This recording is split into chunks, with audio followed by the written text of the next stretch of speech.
നാട് പ്രളയമുഖത്ത് നിൽക്കുമ്പോൾ വിവാദങ്ങളാണ് പറന്നുയരുന്നത്. ഒരു സംസ്ഥാനത്തിന്റെ മുഖ്യമന്ത്രിയെ വന്ന് കാണാൻ പോലും കഴിയാത്തത്ര തിരക്കുള്ള നിക്ഷേപകർ അതുകൊണ്ട് മാത്രം ബുക്ക് ചെയ്ത വന്ദേ ഭാരത ടിക്കറ്റ് അങ്ങ് ക്യാൻസലാക്കി ഹെലികോപ്റ്ററിൽ പറന്ന് കൊച്ചിക്ക് പോയെന്ന് പറഞ്ഞത് വെറും 24 മണിക്കൂർ മുൻപ്. പക്ഷേ ദാ ഇന്ന് പറയുന്നു, ഞാൻ കൊച്ചിയിൽ ഉള്ളത് കൊണ്ട് നിക്ഷേപകർ വന്ന് കണ്ടുവെന്ന്. അല്ല സർക്കാരെ, ശരിക്കും താക്കോൽ എവിടെയാണ്? മലക്കം മറിച്ചിലിന് പുതിയ പര്യായമാണോ പുതുയുഗ സർക്കാർ? പുതിയ വാർത്താ സമ്മേളനത്തിന് മുൻപ് പഴയ വാർത്താ സമ്മേളനം റീപ്ലേ ചെയ്ത് കാണേണ്ടി വരുമോ പൂക്കി മുഖ്യന്? സ്വാഗതം സൂപ്പർ പ്രൈം ടൈമിലേക്ക്. നമുക്കൊപ്പം അതിഥികളായി കോൺഗ്രസിൽ നിന്ന് ശ്രീ വി.ആർ. അനൂപ്, CPM-ൽ നിന്ന് ജേക്ക് സി തോമസ്, മാധ്യമപ്രവർത്തകൻ KG ജ്യോതിർഘോഷ് എന്നിവരാണ് അതിഥികളായി ചേരുന്നത്. അതിഥികളിലേക്കും ചർച്ചയിലേക്കും ഒക്കെ കടക്കുന്നതിന് മുൻപ് ഈ ഹെലികോപ്റ്ററുമായി ബന്ധപ്പെട്ട് കഴിഞ്ഞ 48 മണിക്കൂറിനുള്ളിൽ കേരളത്തിലെ മുഖ്യമന്ത്രി പറഞ്ഞ പ്രതികരണങ്ങളിലേക്ക്. ഞാൻ പോയത് ഒരു ഇൻവെസ്റ്റ്മെൻറ്റ് ഗ്രൂപ്പ് കൊച്ചിയിലുണ്ടായിരുന്നു കാണാൻ വേണ്ടിയിട്ട്. അവർ രാത്രി ഡിന്നർ മീറ്റിങ്ങിന് കാണാമെന്നാണ് പറഞ്ഞത്. അവർ തമിഴ്നാട് മുഖ്യമന്ത്രിയായിട്ട് കണ്ടതിന് ശേഷമാണ് കൊച്ചിയിൽ വന്നത്. ഞാൻ വന്ദേ ഭാരതിന് ബുക്ക് ചെയ്തിരുന്നു പോകാൻ. രാത്രി അവിടെ എത്തി അവരോട് സംസാരിക്കാൻ. അപ്പോൾ അവർക്ക് അത്യാവശ്യമായി സൺഡേക്ക് ഡൽഹിയിലേക്ക് തിരിച്ചു പോകണം എന്ന് പറഞ്ഞു. അവരെ അറിയിച്ച്, അപ്പോൾ അതിനു മുമ്പ് അവരെ കാണണം. അല്ല, രഹസ്യമായി ചിലരെ കാണേണ്ടി വരും, അല്ലാതെയും കാണേണ്ടി വരും. ചിലപ്പോൾ മുഖ്യമന്ത്രിയെ ഇവിടെ വന്ന് കാണും. ഞാൻ അന്ന് വൈകുന്നേരം എറണാകുളത്തുള്ളതുകൊണ്ട് എറണാകുളത്ത് കാണാമെന്ന് പറഞ്ഞാൽ. ശ്രീ വി.ആർ. അനൂപ്, അടുത്ത ബുധനാഴ്ച ഹെലികോപ്റ്റർ അരമണിക്കൂർ മുന്നേ പുറപ്പെട്ടു എന്ന് കേൾക്കേണ്ടി വരുമോ? പ്രളയം ഉൾപ്പെടെ പ്രകൃതി ദുരന്തങ്ങൾ ഉണ്ടാകുമ്പോൾ മുഖ്യമന്ത്രി ആയാലും മന്ത്രിമാരെ ആയാലും വിമർശിക്കാൻ പാടില്ല എന്നുള്ള അഭിപ്രായമൊന്നും ഞങ്ങൾക്കില്ല. നിങ്ങൾക്ക് ഓഡിറ്റ് ചെയ്യാം, പക്ഷേ ആ ഓഡിറ്റിങ്ങിന് ഒരു നിലവാരമൊക്കെ ഉള്ളത് നല്ലതാണ്. കഴിഞ്ഞ ദിവസങ്ങളിൽ ഇവിടുത്തെ മാധ്യമങ്ങളടക്കം ചർച്ച ചെയ്ത വിഷയം എന്താ? മുഖ്യമന്ത്രി ആവോലി കഴിച്ചു. ആവോലി അത്ര വലിയ പ്രശ്നമാണോ?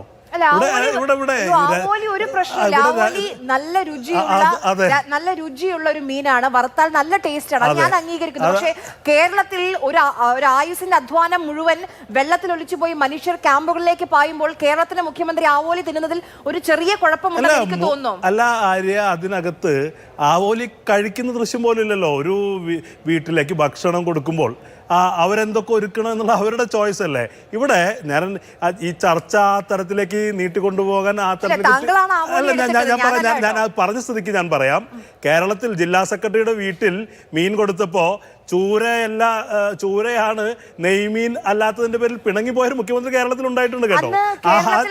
അല്ല, ഞാൻ പറയുന്നത് ഭക്ഷണവുമായി ബന്ധപ്പെട്ട് പ്രളയത്തിൻ്റെതല്ല ഞാൻ പറയുന്നത്. നിങ്ങൾ ആവോലിയെ കുറിച്ച് സംസാരിച്ചു തുടങ്ങുമ്പോൾ ഞങ്ങൾക്ക് ചൂരയെ കുറിച്ച് നെയ്മീനെ കുറിച്ച് ചർച്ച ചെയ്യേണ്ടി വരും. അല്ല, ഇത് 2 ദിവസമായി ഞാൻ പറഞ്ഞല്ലോ, കേരളത്തിലെ കുറച്ചുകൂടി മാന്യമായൊരു പ്രതിപക്ഷത്തെ കേരളം അർഹിക്കുന്നുണ്ടെന്നേ. ഇവിടെ ചർച്ച ചെയ്യപ്പെടുന്ന വിഷയങ്ങൾ എന്താ? മുഖ്യമന്ത്രി ഓഡിറ്റ് ചെയ്യാം, മന്ത്രിമാരെ ഓഡിറ്റ് ചെയ്യാം, ഈ പ്രളയവുമായി ബന്ധപ്പെട്ട് എന്തൊക്കെ ചെയ്തു എന്തൊക്കെ ചെയ്തില്ല എന്ന കാര്യത്തിൽ ചർച്ചയാകാം.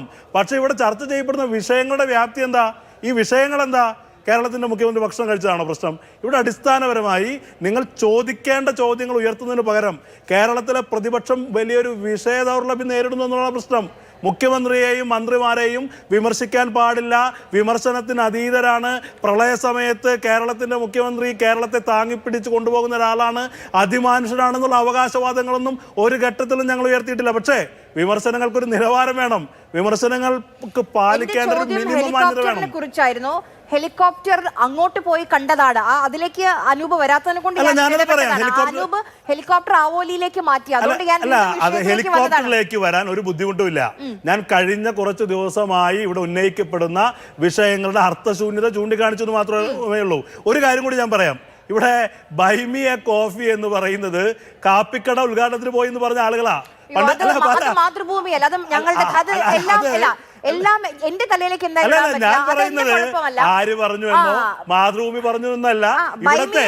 കാപ്പിക്കടയാണെന്ന് ചില മാധ്യമ പ്രവർത്തകർ പറഞ്ഞു. അത് എന്റെ കുഴപ്പമല്ല, അത് അവരുടെ. ഇത് ഹോട്ട് ഡോഗ് എന്ന് പറയുമ്പോ ചൂടുള്ള പട്ടിയെ കടിച്ചു ലോക റെക്കോർഡ് ഇട്ട് എഴുതി എന്ന് പറയുന്ന ദേശാഭിമാനി വാർത്തയുണ്ടായിട്ടുണ്ട്. ആ ശൈലിയിലുള്ള പത്രപ്രവർത്തനത്തെ ഞാൻ മാതൃഭൂമി പറഞ്ഞു എന്നോ അങ്ങ് പറഞ്ഞു എന്നോ അല്ല പറഞ്ഞത്. അത്തരത്തിലുള്ള ചില ചർച്ചകൾ അന്തരീക്ഷത്തിൽ നിൽക്കുന്നു. ഇനി നമുക്ക് ഹെലികോപ്റ്ററിലേക്ക് വരാം. ഹെലികോപ്റ്ററിനെ അഡ്രസ് ചെയ്യുന്നതിൽ ഒരു പ്രശ്നമില്ല. അതിന് മുഖ്യമന്ത്രി പറഞ്ഞ ഏറ്റവും പ്രധാനപ്പെട്ട പോയിന്റ് എന്താ? മുഖ്യമന്ത്രി പറഞ്ഞ പ്രധാനപ്പെട്ട കാര്യം എന്ന് പറയുന്നത്, ഈ ഹെലികോപ്റ്ററിൽ സഞ്ചരിച്ചതുകൊണ്ട്, അദ്ദേഹം എറണാകുളത്തേക്ക് വന്നതുകൊണ്ട് ഒരു രൂപ പോലും കൂടുതലായി സർക്കാർ ഖജനാവിന് നഷ്ടം സംഭവിച്ചിട്ടില്ല. അതിനകത്ത് കരാറുണ്ട്. ഒരു മാസം ഉപയോഗിച്ചില്ലെങ്കിൽ ഇത്ര രൂപ കൊടുക്കണം, അതിനുള്ള ഇന്ധന ചെലവടക്കം അതിൽ നിന്ന് കിട്ടുന്നതാണ്. അപ്പോൾ അത് കൃത്യമായി വിശദീകരിക്കപ്പെടുന്നേ. പക്ഷെ അതിന് പകരം ചില കാര്യങ്ങൾ ഈ പ്രളയവുമായി ബന്ധപ്പെട്ട്, അതിൻ്റെ ഈ പറയുന്ന ഗവർണൻസുമായി ബന്ധപ്പെട്ട്, അതിൻ്റെ മാനേജ്മെൻറ്റുമായി ബന്ധപ്പെട്ട് നിങ്ങൾക്കൊന്നും ചൂണ്ടിക്കാണിക്കാനില്ല എന്നാണ് കേരളത്തിലെ പ്രതിപക്ഷത്തോട്. അനൂപ് വിഷയത്തിലേക്ക് വന്നില്ല. അന്ന് മുഖ്യമന്ത്രി പറഞ്ഞത് ഹെലികോപ്റ്റർ എടുത്ത്, അതായത് വന്ദേ ഭാരതിന്റെ ടിക്കറ്റ്, വന്ദേ ഭാരത് ഇവിടെ നിന്ന് പോയാൽ ഒരു 7 മണിയോടുകൂടി കൊച്ചിയിലെത്തും, എന്നിട്ട് ഡിന്നർ മീറ്റ് എന്നാണ് കഴിഞ്ഞ ദിവസം പറഞ്ഞത്. കഴിഞ്ഞ ദിവസം എന്ന് പറയുമ്പോൾ ഒരു ദിവസം മുൻപാണ് കേട്ടോ. അതുകൊണ്ട് തമിഴ്നാടുമായി അവർ ചർച്ച നടത്തിക്കൊണ്ടിരിക്കുകയാണ്. അപ്പോൾ അവരെങ്ങാനും ആ നിക്ഷേപകർ, കേരളത്തിന് വളരെ പ്രാധാന്യമുള്ള നിക്ഷേപകരാണ്, കാരണം കേരളത്തിലെ മുഖ്യമന്ത്രിയെ വന്ന് കാണാൻ സമയമില്ലാത്ത ആളുകളെ അങ്ങോട്ട് പോയി കാണുകയാണ്. ഇന്ന് പറയുന്നു അല്ല ഞാൻ കൊച്ചിയിലുണ്ട് അതുകൊണ്ട് അവർ വന്ന് കണ്ടു എന്ന്. ഇതിലിപ്പോ ഏതാ വിശ്വസിക്കേണ്ടത്? രണ്ടും വിശ്വസിക്കാമല്ലോ. രണ്ടും അദ്ദേഹത്തിന്റെ ഒരു ഘട്ടത്തിൽ അദ്ദേഹം പറയുന്നു ഈ പറയുന്ന നിക്ഷേപക സംഘത്തെ കാണാനായി പോയിന്ന്. മറ്റേ അതെങ്ങനെയാണ് കോൺട്രഡിക്റ്റ് ആവുന്നത്? കാര്യം ഞാൻ പറയാം. ഒരു ഘട്ടത്തിൽ അദ്ദേഹം പറയുന്നത് നിക്ഷേപകരെ കാണാൻ വേണ്ടി പോകുന്നു, രണ്ട് നിക്ഷേപകരെയും കണ്ടു ആ കൂട്ടത്തിൽ. അല്ല, അദ്ദേഹം ഉണ്ടായതുകൊണ്ടാണ്, നിക്ഷേപകരുള്ളത് കൊണ്ട് അദ്ദേഹം വരുന്നത്. അവിടെ അദ്ദേഹം പറഞ്ഞ കാര്യത്തിൽ നിക്ഷേപകരെ കണ്ടു എന്ന കാര്യത്തെ നിഷേധിച്ചിട്ടില്ല. അതിന്റെ കൂട്ടത്തിൽ ഒരു കാര്യം കൂടി അദ്ദേഹം പറഞ്ഞു വെച്ചു. ചില കാര്യങ്ങളിൽ മുഖ്യമന്ത്രി എന്ന നിലയ്ക്ക് കാണുന്ന ആളുകളെ കുറിച്ച്, ബിസിനസ് മീറ്റുകളെ കുറിച്ച് പരസ്യമായി ഈ ഘട്ടത്തിൽ പ്രതികരിക്കേണ്ട ചില കാര്യങ്ങളുണ്ട്. ചില കാര്യങ്ങൾ ഈ ഘട്ടത്തിൽ അത് ഈ പറയുന്ന നിക്ഷേപ താല്പര്യങ്ങളുമായി ബന്ധപ്പെട്ട് പല സംസ്ഥാനങ്ങൾക്കും അതിനകത്ത് ഇൻട്രസ്റ്റ് ഉണ്ട്, അതുകൊണ്ടത് പറയാൻ കഴിയാത്ത സാഹചര്യം ഉണ്ടെന്ന് അദ്ദേഹം പറഞ്ഞാൽ അദ്ദേഹത്തെ വിശ്വാസത്തിലെടുത്തുകൂടെ? അദ്ദേഹത്തിന് ഇതിങ്ങനെ ഓരോ ദിവസവും ഇപ്പോൾ ഞാൻ പറഞ്ഞു 24 മണിക്കൂർ തികയും മുൻപ് മാറ്റി പറയുമ്പം വിശ്വാസത്തിൽ എടുത്തൂടെ എന്ന് ചോദിക്കുമ്പോൾ അതിലൊരു ചെറിയ പ്രശ്നമില്ല. അല്ല, അതിനകത്ത് ഒരു കാര്യം ഞാൻ പറയാം. കേരളത്തിന്റെ മുഖ്യമന്ത്രി ആയാലും മന്ത്രിമാരായാലും വിമർശിക്കരുതെന്ന നിലപാടുള്ള ആളുകളല്ല. ഞങ്ങൾ പോലും അദ്ദേഹത്തെ ചില കാര്യങ്ങൾ വിമർശിക്കുന്ന ആളുകളാണ്. അങ്ങനെ വിമർശിച്ചു കഴിഞ്ഞാൽ ഉരുകിപ്പോകുന്ന ആളുടെ കേരളത്തിന്റെ മുഖ്യമന്ത്രി. പക്ഷേ വിമർശനങ്ങൾക്കൊരു മിനിമം നിലവാരം വേണം, മിനിമം അന്തസ്സ് വേണം. ഈ പറയുന്ന ഈ കാപ്പിക്കട ഉദ്ഘാടനം ചെയ്യാൻ പോയി എന്ന് പറയുന്ന, ആവോലി കഴിച്ചു എന്ന് പറയുന്ന വിമർശനങ്ങളിൽ നിന്നും കേരളത്തിന്റെ പ്രതിപക്ഷം ഉയർന്നു വരണം എന്നുള്ള അഭ്യർത്ഥനയാണ്. സ്വർണ്ണക്കുട ഉദ്ഘാടനം ചെയ്തു എന്ന് പറയാൻ പറ്റുമോ? അല്ല, ഞാൻ അവിടെ പോയി കേരളത്തിന്റെ മുഖ്യമന്ത്രിമാരും ഈ പറയുന്ന ഇതൊന്നും ഉദ്ഘാടനം ചെയ്യാത്ത ആളുകളാണോ? അദ്ദേഹം എറണാകുളത്തുള്ള സമയം കാപ്പിക്കട ഞാൻ പറഞ്ഞിട്ടില്ല കേട്ടോ. അവര് കാരണം അത്രയും നിക്ഷേപകരുള്ള വലിയ ഗ്ലോബൽ കമ്പനിയാണ്. അവരെ അവഹേളിക്കാനും ആക്ഷേപിക്കാനും ഞാൻ ആളല്ല. അത് കേരളത്തിൽ അവർ കൊണ്ടുവന്നു, കോഴിക്കോട് സ്വദേശികൾ കൊണ്ടുവന്നതിനെ നമ്മൾ 2 കൈയും നീട്ടി സ്വീകരിക്കേണ്ടതാണ് അവരെ. അതല്ല, ഈ ഒരു പ്രളയം നടക്കുന്ന സമയത്ത് മനുഷ്യർ എന്ത് ചെയ്യണമെന്നറിയാതെ ദുരിതത്തിൽ നിൽക്കുന്ന സമയത്ത് സ്വർണ്ണക്കട ഉദ്ഘാടനം ചെയ്യാൻ പോകുന്നതിൽ എന്തെങ്കിലും കുഴപ്പമുണ്ടോ? അല്ല, അദ്ദേഹം അവിടെ ഇരുന്ന് ഈ പ്രവർത്തനങ്ങളൊക്കെ ഏകോപിപ്പിക്കുന്നുണ്ടെന്നേ. ആ സമയത്ത് എറണാകുളത്തിരിക്കുന്ന സമയത്ത് അദ്ദേഹം ആ സമയം അങ്ങനെ വിനിയോഗിച്ചു എന്നുള്ളൂ. ഈ വിനിയോഗത്തിൽ എല്ലാ സ്ഥലത്തും ഞാൻ അനൂപിനെ ഇന്നത്തെ മുഖ്യമന്ത്രിയുടെ വാർത്താ സമ്മേളനത്തിൽ ഒരു പ്രസക്ത ഭാഗം കേൾപ്പിക്കാം. അതായത് എന്തുകൊണ്ട് ഈ ചെറിയ താഴെ തട്ടിൽ പ്രവർത്തിക്കുന്ന ഉദ്യോഗസ്ഥരോടൊക്കെ അദ്ദേഹം വന്നപ്പോൾ എന്നെ മീറ്റിംഗിലൊന്നും പങ്കെടുക്കണ്ട, കാരണം അദ്ദേഹം ഈ ഉദ്യോഗസ്ഥരൊക്കെ ഏകോപനത്തിൽ പ്രവർത്തിക്കട്ടെ എന്ന് പറഞ്ഞ പ്രതികരണം ഒന്ന് കേൾക്കാം. അല്ല, അത് ഞങ്ങളെ MLA-മാരെ ക്ഷണിച്ചിരുന്നില്ല. ആ മീറ്റിങ്ങിൽ എല്ലാ ജില്ലാ കളക്ടറെയും ചാർജുള്ള മന്ത്രിയെയും അവിടെയുള്ള എല്ലാ ഉദ്യോഗസ്ഥന്മാരുടെ, ഞാൻ താഴെ തട്ടിലുള്ള ഉദ്യോഗസ്ഥന്മാരെ വിളിക്കരുതെന്നോട് പറഞ്ഞു മീറ്റിംഗ്. കാരണം ഞാൻ പണ്ട് 2018 ഈ എറണാകുളത്തും തിരുവനന്തപുരത്തും മീറ്റിംഗ് നടക്കുമ്പോൾ താഴെയുള്ള ഉദ്യോഗസ്ഥരെ നമ്മൾ ഈ യോഗത്തിന് മന്ത്രിമാരും നേതാക്കന്മാരും എല്ലാവരും വരുമ്പോൾ മീറ്റിങ്ങിന് വിളിക്കുന്നതിന് എതിരായിട്ട് പറഞ്ഞിട്ടുള്ള ഒരാളാണ്. കാരണം അത് അവിടുത്തെ സിസ്റ്റത്തെ ബാധിക്കും. അതുകൊണ്ട് ജില്ലയിലെ ഹെഡ് മാത്രം, കാരണം അവർക്ക് എന്തെങ്കിലും കംപ്ലയിൻ്റ് ഉണ്ടെങ്കിൽ. എന്നിട്ട് നമ്മൾ ചെയ്തതെന്ന് വെച്ച് കഴിഞ്ഞാൽ നമ്മൾ ജില്ലാ കളക്ടർമാരുടെ മീറ്റിങ്ങിൽ കൊടുത്തു, കൂടുതൽ അധികാരം കൊടുത്തു. സിസ്റ്റത്തെ ബാധിക്കും എന്നാണ് കേരളത്തിന്റെ മുഖ്യമന്ത്രി ഇന്ന് നമ്മളോട് പറഞ്ഞത്. നോക്കൂ, അദ്ദേഹം പൊന്നാനിയിൽ ആ ചടങ്ങ് കഴിഞ്ഞ് വിരുന്നിന് പങ്കെടുക്കാൻ പോയ സമയത്ത് അദ്ദേഹത്തിന് അകമ്പടിയായി പോയത് ആരാണ്? അത് മലപ്പുറത്തെ പോലീസ് ചീഫാണ്, ചൈത്ര തെരേസ IPS. അത് കഴിഞ്ഞ് കോഴിക്കോട് ഉദ്ഘാടനത്തിന് പോയപ്പോൾ അദ്ദേഹത്തിന് കൂടെ പോയതാരാണ്? കോഴിക്കോട് ജില്ലാ പോലീസ് മേധാവി ഷൗക്കത്ത് അലി. അപ്പം സിസ്റ്റത്തെ ബാധിക്കില്ലേ? അന്ന് കോഴിക്കോടും മലപ്പുറത്തൊക്കെ റെഡ് അലേർട്ട് ആയിരുന്നു. തീർച്ചയായും നിങ്ങൾ പറയുന്ന രണ്ട് ഇടത്തും ഒരു വലിയ വൈരുദ്ധ്യമുണ്ട്. ഒരു സ്ഥലത്ത് പറയുന്നു മുഖ്യമന്ത്രി ഈ പറയുന്ന ആ സമയത്ത് പൂർണ്ണമായും ഫീൽഡിലാണ് ഉണ്ടാകേണ്ടത്, മറ്റു പരിപാടികളിലൊന്നും പങ്കെടുക്കരുതെന്ന് പറയുന്നു. തീർച്ചയായും അങ്ങ് പറഞ്ഞത് ഈ മുഖ്യമന്ത്രി ദുരന്തമുഖത്താണ് ഉണ്ടാകേണ്ടത് അല്ലേ? അങ്ങനെയല്ലേ പറഞ്ഞേ? മുഖ്യമന്ത്രി ആ സമയത്ത് മറ്റു കാര്യങ്ങളിൽ ഏർപ്പെടരുത് എന്ന് പറയുന്നു. അതേ സമയത്ത് തന്നെ ഞാനൊരു കാര്യം പറയട്ടെ, ഒരു ശരികേടുണ്ട്. അത് കാണുന്ന ജനങ്ങൾക്ക് അദ്ദേഹത്തെ വോട്ട് ചെയ്ത് അദ്ദേഹം കേരളത്തിന്റെ മുഖ്യമന്ത്രിയായി വരണമെന്ന് ആഗ്രഹിച്ച കേരളത്തിലെ ജനങ്ങളോട് അവരെ കൊഞ്ഞനം കുത്തി കാണിക്കുന്നതിന് തുല്യമല്ലേ?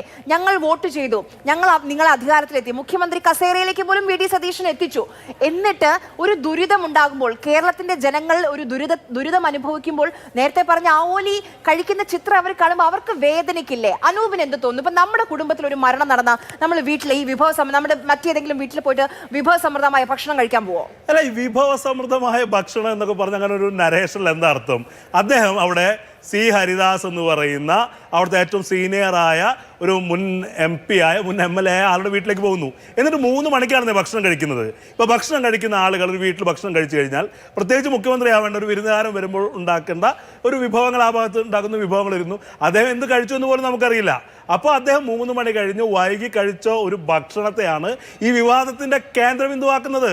അതിനകത്താണ് പ്രശ്നമേ. ഞങ്ങൾ ഈ ഒരു കാര്യം കൂടി എനിക്ക് ആഡ് ചെയ്യാനുണ്ട്. ഈ ഡിസാസ്റ്റർ മാനേജ്മെന്റിനെ കുറിച്ചുള്ള പരമ്പരാഗതമായ ചില തെറ്റിദ്ധാരണകളുണ്ട്. ഇപ്പൊ കേരളത്തിന്റെ മുഖ്യമന്ത്രി എന്ന് പറയുന്നത്, അദ്ദേഹം മുഖ്യമന്ത്രി നേരിട്ട് ഫീൽഡിൽ ഇറങ്ങി ആ ദുരന്തമുഖത്ത് പോകുക എന്ന് മാത്രമല്ലല്ലോ, അദ്ദേഹം ആ കാര്യങ്ങൾ ഏകോപിപ്പിക്കുന്നുണ്ട്, ഉദ്യോഗസ്ഥരുമായിട്ട് ബന്ധപ്പെടുന്നുണ്ട്, മറ്റു വകുപ്പുകളുടെ സംയോജനം സാധ്യമാക്കുന്നുണ്ട്. അദ്ദേഹം, നിങ്ങൾ തന്നെ നേരത്തെ പറഞ്ഞു, അദ്ദേഹം കൂടി ആ സ്ഥലത്തേക്ക് വന്നാൽ അവിടെ ഉണ്ടാകുന്ന തിരക്ക്, അദ്ദേഹത്തിന്റെ വരവിന്റെ ചില കാര്യങ്ങൾ, അത് അങ്ങനെ സങ്കീർണമാക്കുന്നതിന് പകരം കൃത്യമായി എല്ലാ വകുപ്പുകളെയും ഏകോപിപ്പിച്ചുകൊണ്ട് ചെയ്യേണ്ട കാര്യങ്ങൾ ചെയ്യേണ്ടതിൽ കേരളത്തിന്റെ മുഖ്യമന്ത്രിക്ക് വീഴ്ച പറ്റി എന്ന് പറഞ്ഞാൽ ആ കാര്യത്തിൽ നമുക്ക് ചർച്ചയാവാം.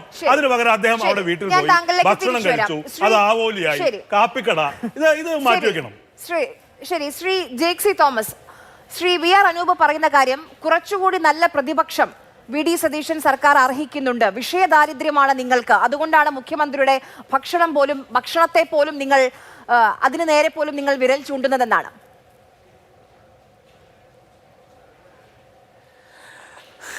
അതെ, അദ്ദേഹത്തിന്റെ ശ്രദ്ധേയമായ ചില കാര്യങ്ങൾ, പ്രതികരണങ്ങൾ എന്നിൽ മാത്രമല്ല ഞാൻ മനസ്സിലാക്കുന്നു, അന്തസ്സുള്ള നമ്മുടെ നാട്ടിൽ കോൺഗ്രസ് ഉൾപ്പെടെയുള്ള മഹാഭൂരിപക്ഷം വരുന്ന മലയാളി പ്രേക്ഷകർക്കിടയിൽ ഒരല്പം ചിരി പടർത്താൻ കാരണമായിട്ടുണ്ട് എന്നാണ് ഞാൻ സത്യസന്ധമായും കരുതുന്നത്. ഞാൻ അദ്ദേഹത്തിന്റെ ചില വാദങ്ങളിലേക്ക് വരാം. അതിന് തൊട്ടു മുമ്പ് നമ്മൾ കാണേണ്ടത്, ഈ കാര്യത്തിൽ അദ്ദേഹം ആവർത്തിച്ച് ചോദിക്കുകയാണ്, നിങ്ങൾ എന്തടിസ്ഥാനത്തിലാണ് ബഹുമാനപ്പെട്ട മുഖ്യമന്ത്രിയെ വിമർശിക്കുന്നത്? നിങ്ങൾ വിമർശിക്കുമ്പോൾ അങ്ങയുടെ ചോദ്യത്തിന് മറുപടിയായി അങ്ങ് ചോദിച്ചത് ആകാശമാർഗം പറക്കാൻ ഉപയോഗിക്കുന്ന ഹെലികോപ്റ്ററിനെ സംബന്ധിച്ചാണെങ്കിലും അദ്ദേഹം പറഞ്ഞത് തീൻമേശയിലെ ആവോലിയെക്കുറിച്ചാണ്. ആവോലിയെക്കുറിച്ചുള്ള ചോദ്യം എന്നാൽ ആവാമെന്ന് പറയുമ്പോൾ അദ്ദേഹം നേരെ ചൂരയിലേക്ക് കടന്നു. ഹെലികോപ്റ്ററിനെ കുറിച്ച് ചോദിക്കുമ്പോൾ ആവോലിയെക്കുറിച്ച് പറയുകയും ആവോലിയെക്കുറിച്ച് ചോദ്യം കേൾക്കുമ്പോൾ ചൂര എന്ന് പറയുകയും ചെയ്യുന്ന നിലവാരത്തിലേക്ക് എങ്ങനെ കേരളത്തിൽ, അദ്ദേഹത്തെ വ്യക്തിപരമായിട്ടല്ലല്ലോ രാഷ്ട്രീയമായ മറുപടിയാണല്ലോ നമ്മൾ കേട്ടത്, എങ്ങനെ കേരളത്തിലെ കോൺഗ്രസ്സുകാർ മാറാൻ കാരണം ഒരൊറ്റയാളാണ്. എന്തുകൊണ്ടാണ്? ആ ആൾ നിർഭാഗ്യവശാൽ നമ്മുടെ കേരളത്തിന്റെ മുഖ്യമന്ത്രിയാണ്. പ്രതിവാര നുണപറയൽ പരിപാടിയായി അദ്ദേഹത്തിന്റെ ഓരോ തവണത്തെയും വാർത്താ സമ്മേളനങ്ങൾ മാധ്യമപ്രവർത്തകരെ അഭിസംബോധന ചെയ്യുന്ന ഏർപ്പാട് മാറുകയാണ്. അങ്ങ് ആലോചിച്ചു നോക്ക്. അങ്ങ് തന്നെ പ്രധാനപ്പെട്ടതായി നമ്മൾ എല്ലാവരും കണ്ടത്, കേരളത്തിന്റെ മുൻ മുഖ്യമന്ത്രി ഇടതുപക്ഷ ജനാധിപത്യ മുന്നണിയുടെയും മറ്റും കാലയളവിൽ ഹെലികോപ്റ്റർ വാടകയ്ക്ക് എടുത്തത് കേരളത്തിലെ മാധ്യമങ്ങളുടെ കൂടെ സഹായത്തോടുകൂടെ കേരളത്തിൽ ആർഭാടത്തിന്റെയും ധൂർത്തിന്റെയും ആകെ പ്രതീകമായി നമ്മുടെ നാട് ചർച്ച ചെയ്തതാണ്. പക്ഷേ നിങ്ങളുടെ ഏതെങ്കിലും ഒരു വിഷ്വൽസിൽ, ആർക്കൈവുകളിൽ, വാർത്തകളിൽ കേരളത്തിന്റെ മുഖ്യമന്ത്രി ഒരു സ്വകാര്യ യാത്രയ്ക്കായിട്ട്, ഔദ്യോഗിക യാത്ര എന്ന വ്യാജേനയെങ്കിലും അമ്മായിയച്ഛനെ കാണാൻ പോകുന്ന സ്വകാര്യ ഏർപ്പാടിനായിട്ട് കേരളത്തിന്റെ ഏതെങ്കിലും ഒരു മുഖ്യമന്ത്രിയോ മന്ത്രിയോ ഹെലികോപ്റ്റർ ഉപയോഗിച്ചതായി നമ്മുടെ ആരുടെയെങ്കിലും ഡൊമൈനിലുണ്ടോ? അപ്പോൾ ഇന്നലത്തെ 2 ദിവസം മുമ്പത്തെ മുഖ്യമന്ത്രിയുടെ പ്രതിവാര നുണപറയൽ പരിപാടിയിൽ പറയുന്നു അത് കൊച്ചിയിലുള്ള ഇൻവെസ്റ്ററെ കാണാൻ വേണ്ടി പോയതാണ്. അങ്ങേക്ക് വ്യക്തിപരമായി ഓർമ്മയില്ലേ? ഈ ചർച്ചയിൽ പങ്കെടുക്കുന്ന ബഹുമാനിയായ മാധ്യമ പ്രവർത്തകൻ, നമ്മുടെ എല്ലാവരുടെയും ചരിത്രത്തെ സംബന്ധിച്ചുള്ള ഓർമ്മകൾ ഉണ്ടാവുമല്ലോ. ഇന്ത്യയിലെ നിലവിൽ ഏറ്റവും കൂടുതൽ പൊളിറ്റിക്കൽ നെക്സസ് ഉണ്ട് എന്ന് കരുതപ്പെടുന്ന പ്രഥമ ബിസിനസ് മുതലാളി എന്ന് പറയുന്നത് ആരാണ്? അത് അദാനിയും സംഘവുമാണ്. ആ അദാനിയും സംഘവും കേരളത്തിൽ ഒരു നിക്ഷേപം നടത്താൻ വേണ്ടി വന്ന സമയത്ത് എല്ലാ രാഷ്ട്രീയ പ്രസ്ഥാനത്തിന്റെ നേതാക്കന്മാരെയും കാണുകയും അതോടൊപ്പം അന്നത്തെ മുഖ്യമന്ത്രിയെ കാണുന്നു, മറ്റ് മന്ത്രിസഭാംഗങ്ങളെ കാണുന്നു, പ്രതിപക്ഷ നേതൃത്വത്തിൽ പ്രവർത്തിക്കുന്നു എന്ന കാരണത്താൽ CPIMന്റെ നേതൃപദവി അലങ്കരിക്കുന്നവരെ കാണാൻ AKG സെന്ററിൽ വരുന്നു, പോകുന്നു. ഇല്ലേ? ആരെക്കുറിച്ചാണ് പറയുന്നത്? ചെറിയ മുതലാളിയല്ല, വർത്തമാനകാല ഇന്ത്യയിലെ ഏറ്റവും വലിയ പൊളിറ്റിക്കൽ ബിസിനസ് നെക്സസിന്റെ കൂടെ പ്രതീകമായിട്ടുള്ള അദാനി സംഘത്തിന്റെ കാര്യമാണ് പറയുന്നത്.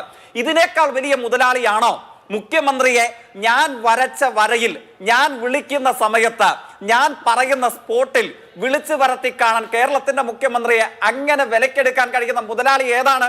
സാധാരണഗതിയിൽ ഇങ്ങനെ മന്ത്രിമാരും മറ്റു സംഘവും ഒക്കെ ഇൻവെസ്റ്റേഴ്സിനെ കാണാറുണ്ട്. ഇരിക്കട്ടെ, ഇവർ പറയുന്ന ഭാഗികമായ നുണ ഒരു വാദത്തിന് വേണ്ടി സത്യമായി വിശ്വസിച്ച് നമ്മളൊരു തർക്കത്തിന് ഉപയോഗിച്ചാലോ? അങ്ങനെ ഒരു ഇൻവെസ്റ്ററെ കാണാൻ പോകുമ്പോൾ ഏറ്റവും കുറഞ്ഞത് ആരൊക്കെ വേണം? സാധാരണഗതിയിലുണ്ടെങ്കിൽ ചീഫ് സെക്രട്ടറി ഉണ്ടാകാം, അഡീഷണൽ ചീഫ് സെക്രട്ടറിമാരുണ്ടാകാം, ഇതുമായി ബന്ധപ്പെട്ട വ്യവസായ വകുപ്പിലെ ഉന്നത ഉദ്യോഗസ്ഥരുണ്ടാകാം. അങ്ങനെയാണ് ഇന്നയോളമുള്ള ഏറ്റവും വലിയ ദാവോസിലെ അടക്കം ബിസിനസ് മീറ്റിൽ ഇന്ത്യയിലെ എല്ലാ മുഖ്യമന്ത്രിമാരും യൂണിയൻ മന്ത്രിസഭാംഗങ്ങളും പങ്കെടുക്കുന്നത്. അങ്ങനെയാണ്. ഏതെങ്കിലും ഒരു മുഖ്യമന്ത്രിക്ക് ഒറ്റയ്ക്ക് പോയി ഒരാളുമായി കരാറിലെത്തിയിട്ട് പിന്നീട് അതിന്റെ ഫോളോ അപ്പ് എത്തും, ആര് നടത്തും? ഈ മുഖ്യമന്ത്രി തന്നെ അദ്ദേഹത്തിന്റെ എല്ലാ പണികളും മാറ്റി വെച്ചിട്ട് നമ്മളെന്ന് പറഞ്ഞ നിക്ഷേപം എന്തായി, അത് നിങ്ങൾ മുടക്കാൻ തയ്യാറാണോ? അങ്ങനെ ഇടയ്ക്കിടയ്ക്ക് വിളിച്ചു ചോദിക്കുന്ന പണിയാണോ കേരളത്തിന്റെ മുഖ്യമന്ത്രിക്കുള്ളത്? അതിനു വേണ്ടിയിട്ടാണ് ബ്യൂറോക്രസി. അതിനെ ചലിപ്പിക്കേണ്ട ഉത്തരവാദിത്തമാണ്, നേർവഴിക്ക് ചലിപ്പിക്കേണ്ട ഉത്തരവാദിത്തമാണ് പൊളിറ്റിക്കൽ ലീഡർഷിപ്പിന്, രാഷ്ട്രീയ നേതൃത്വത്തിനുള്ളത്. എന്ത് ഉത്തരവാദിത്വം ഇദ്ദേഹം നിർവഹിച്ചു എന്നാണ് പറയുന്നത്. എന്നിട്ട് പറയുന്നു അന്ന് പോയത് ഇൻവെസ്റ്ററെ കാണാനാണ്. ഇന്ന് പറയുന്നത് എന്താണ്? ഇന്ന് പോയത് കൊച്ചിയിൽ പോയത് കൊണ്ടൊരു ഇൻവെസ്റ്ററെ കണ്ടുവെന്നാക്കി മാറ്റി. ഞാൻ പറയുന്നു, ഈ ചുരുങ്ങിയ സമയത്തിനിടയിൽ എത്രയോ സംവാദങ്ങൾ നമ്മൾ കേട്ടിട്ടുള്ളതാണ്. ഇങ്ങനെ വിമർശിക്കുമ്പോൾ ഇതേ നിലവാരത്തിൽ കോൺഗ്രസിന്റെ പല പ്രമുഖരും പറയാറുണ്ട്, എന്താണ് ഇതൊരു ഹണിമൂൺ പീരീഡ് അല്ലേ, ഇതൊരു കൂളിംഗ് പീരീഡ് അല്ലേ, ഇങ്ങനെയൊക്കെ സർക്കാരിനെ മുഖ്യമന്ത്രിയെ വിമർശിക്കാനുള്ള സമയമായോ? എന്തുകൊണ്ടാണ് 3 മാസം അധികാരം ഏറ്റെടുത്ത് തികയുന്നതിന് മുമ്പ് 3 മാസത്തിനുള്ളിൽ 300 കള്ളങ്ങൾ പറഞ്ഞ ഏറ്റവും പ്രധാനപ്പെട്ട കേരളത്തിലെ നേതാവ് എന്ന് പറയുന്നത് നിർഭാഗ്യവശാൽ എന്റെയും ആങ്കറുടെയും ചർച്ചയിൽ പങ്കെടുക്കുന്നവരുടെയും മുഖ്യമന്ത്രിയാണ്, കോൺഗ്രസിന്റെ നേതാവാണ്. ഇപ്പോൾ ഡൽഹിയിൽ ഒരു സമരം കഴിഞ്ഞതല്ലേ ഉള്ളൂ. ആ സമരത്തിലൂടെ ഉയർത്തപ്പെട്ട മുദ്രാവാക്യം എന്താണ്? എഡ്യൂക്കേഷൻ മിനിസ്റ്റർ രാജി മാത്രമല്ല, അല്ലെങ്കിൽ നാഷണൽ ടെസ്റ്റിംഗ് ഏജൻസി എന്നതിന്റെ വിശ്വാസ്യതയെ സംബന്ധിച്ച് മാത്രമല്ല, ആ സമരം ഉയർത്തിയ ഏറ്റവും പ്രധാനപ്പെട്ട മുദ്രാവാക്യം അക്കൗണ്ടബിലിറ്റി ഉണ്ടാകണം. പ്രധാനമന്ത്രി അക്കൗണ്ടബിൾ ആവണം, മന്ത്രിസഭാംഗങ്ങൾ അക്കൗണ്ടബിൾ ആവണം, നമ്മുടെ നാട്ടിലെ ബ്യൂറോക്രസിയും അതോടൊപ്പം സർക്കാർ സംവിധാനങ്ങളും അക്കൗണ്ടബിൾ ആകണം. ഇപ്പൊ കേരളം നേരിടുന്ന ഏറ്റവും വലിയ പ്രതിസന്ധി എന്താണ്? എഫിഷ്യൻസിയെ സംബന്ധിച്ച്, ട്രാൻസ്പെറൻസിയെ സംബന്ധിച്ച് ഒക്കെ, അക്കൗണ്ടബിലിറ്റിയെ സംബന്ധിച്ചുള്ള ചോദ്യങ്ങൾ വരുമ്പോൾ ഇതിന്റെ ഒന്നും മേടയിലെത്തിയ സംഘത്തെ കാണാൻ കഴിയുന്നില്ല. അങ്ങ് ശ്രദ്ധിച്ചോ, ഇന്നും ഇന്നലെയുമായി നടത്തപ്പെട്ട വാർത്താ സമ്മേളനങ്ങളിൽ എല്ലാം സജ്ജമാണ്. ഒരു ദുരിതാശ്വാസ ക്യാമ്പിലും പ്രശ്നമില്ല. ഞങ്ങൾ ഉറപ്പുവരുത്തിയത് എന്താണ്? ഞാൻ മുഖ്യമന്ത്രിയെ തന്നെ കോട്ട് ചെയ്യുകയാണ്. അദ്ദേഹം പറയുന്നത്, ഞങ്ങൾ ആദ്യം ഭക്ഷണമുണ്ടെന്ന് ഉറപ്പുവരുത്തി, ഞങ്ങൾ പിന്നീട് വെളിച്ചമുണ്ടെന്ന് ഉറപ്പുവരുത്തി, ഞങ്ങൾ പിന്നീട് മെഡിക്കൽ ടീം ഉണ്ടെന്ന് ഉറപ്പുവരുത്തി, ഞങ്ങൾ പിന്നീട് ദുരിതാശ്വാസ ക്യാമ്പിൽ അടിസ്ഥാന സൗകര്യങ്ങളിൽ ടോയ്ലറ്റ് ഉണ്ടെന്ന് ഉറപ്പുവരുത്തി. ഇന്ന് എത്ര ദുരിതാശ്വാസ ക്യാമ്പുകൾ എന്ന് പരാതി വന്നു? ചങ്ങനാശ്ശേരിയിൽ നിന്ന് ഒരു ദുരിതാശ്വാസ ക്യാമ്പിലെ മുഴുവൻ സ്ത്രീകളും അമ്മമാരും കൈക്കുഞ്ഞുങ്ങളും വിലപിക്കുകയാണ്. ഗ്യാസ് കുറ്റി വരെ തിരിച്ചെടുത്തു കൊണ്ടുപോയി. രാവിലെ മുതൽ വൈകുന്നേരം വരെ ഭക്ഷണമില്ല. ചോദ്യം പ്രവർത്തകരെ കാപ്പിക്കടയാക്കിയ സ്ഥാപനം മാത്രമാണ് ഈ ചങ്ങനാശ്ശേരിയിലെ വാർത്ത നൽകിയതെന്നാണ് എൻ്റെ ബോധ്യം. കാരണം ഞാൻ ഞങ്ങളുടെ കോട്ടയം റിപ്പോർട്ടറെ വിളിച്ചു ചോദിച്ചു. അതിൽ ചില പ്രശ്നങ്ങളുണ്ട് ചങ്ങനാശ്ശേരിയിലേത്. അതായത് ഒരു കോമ്പൗണ്ടിനുള്ളിൽ 2 ദുരിതാശ്വാസ ക്യാമ്പുകൾ പ്രവർത്തിക്കുന്നു. ഒന്നിൽ മുനിസിപ്പാലിറ്റിയിൽ നിന്നുള്ള ആളുകൾ താമസിക്കുന്നു ഒരു കെട്ടിടത്തിൽ, മറ്റിടത്തിൽ ഇന്നലെ പഞ്ചായത്തിൽ നിന്ന്, അതായത് പായിപ്പാട് പഞ്ചായത്തിൽ നിന്നുള്ള ആളുകൾ വന്ന് താമസിക്കുന്നു. അവിടെ അത് 2 ക്യാമ്പുകളും തമ്മിൽ 20-30 മീറ്ററിന്റെ ഇതേ ഉള്ളൂ. അപ്പം ഇവർ പറഞ്ഞു ഭക്ഷണം ഉണ്ടാക്കാൻ സഹായിക്കരുത്താം.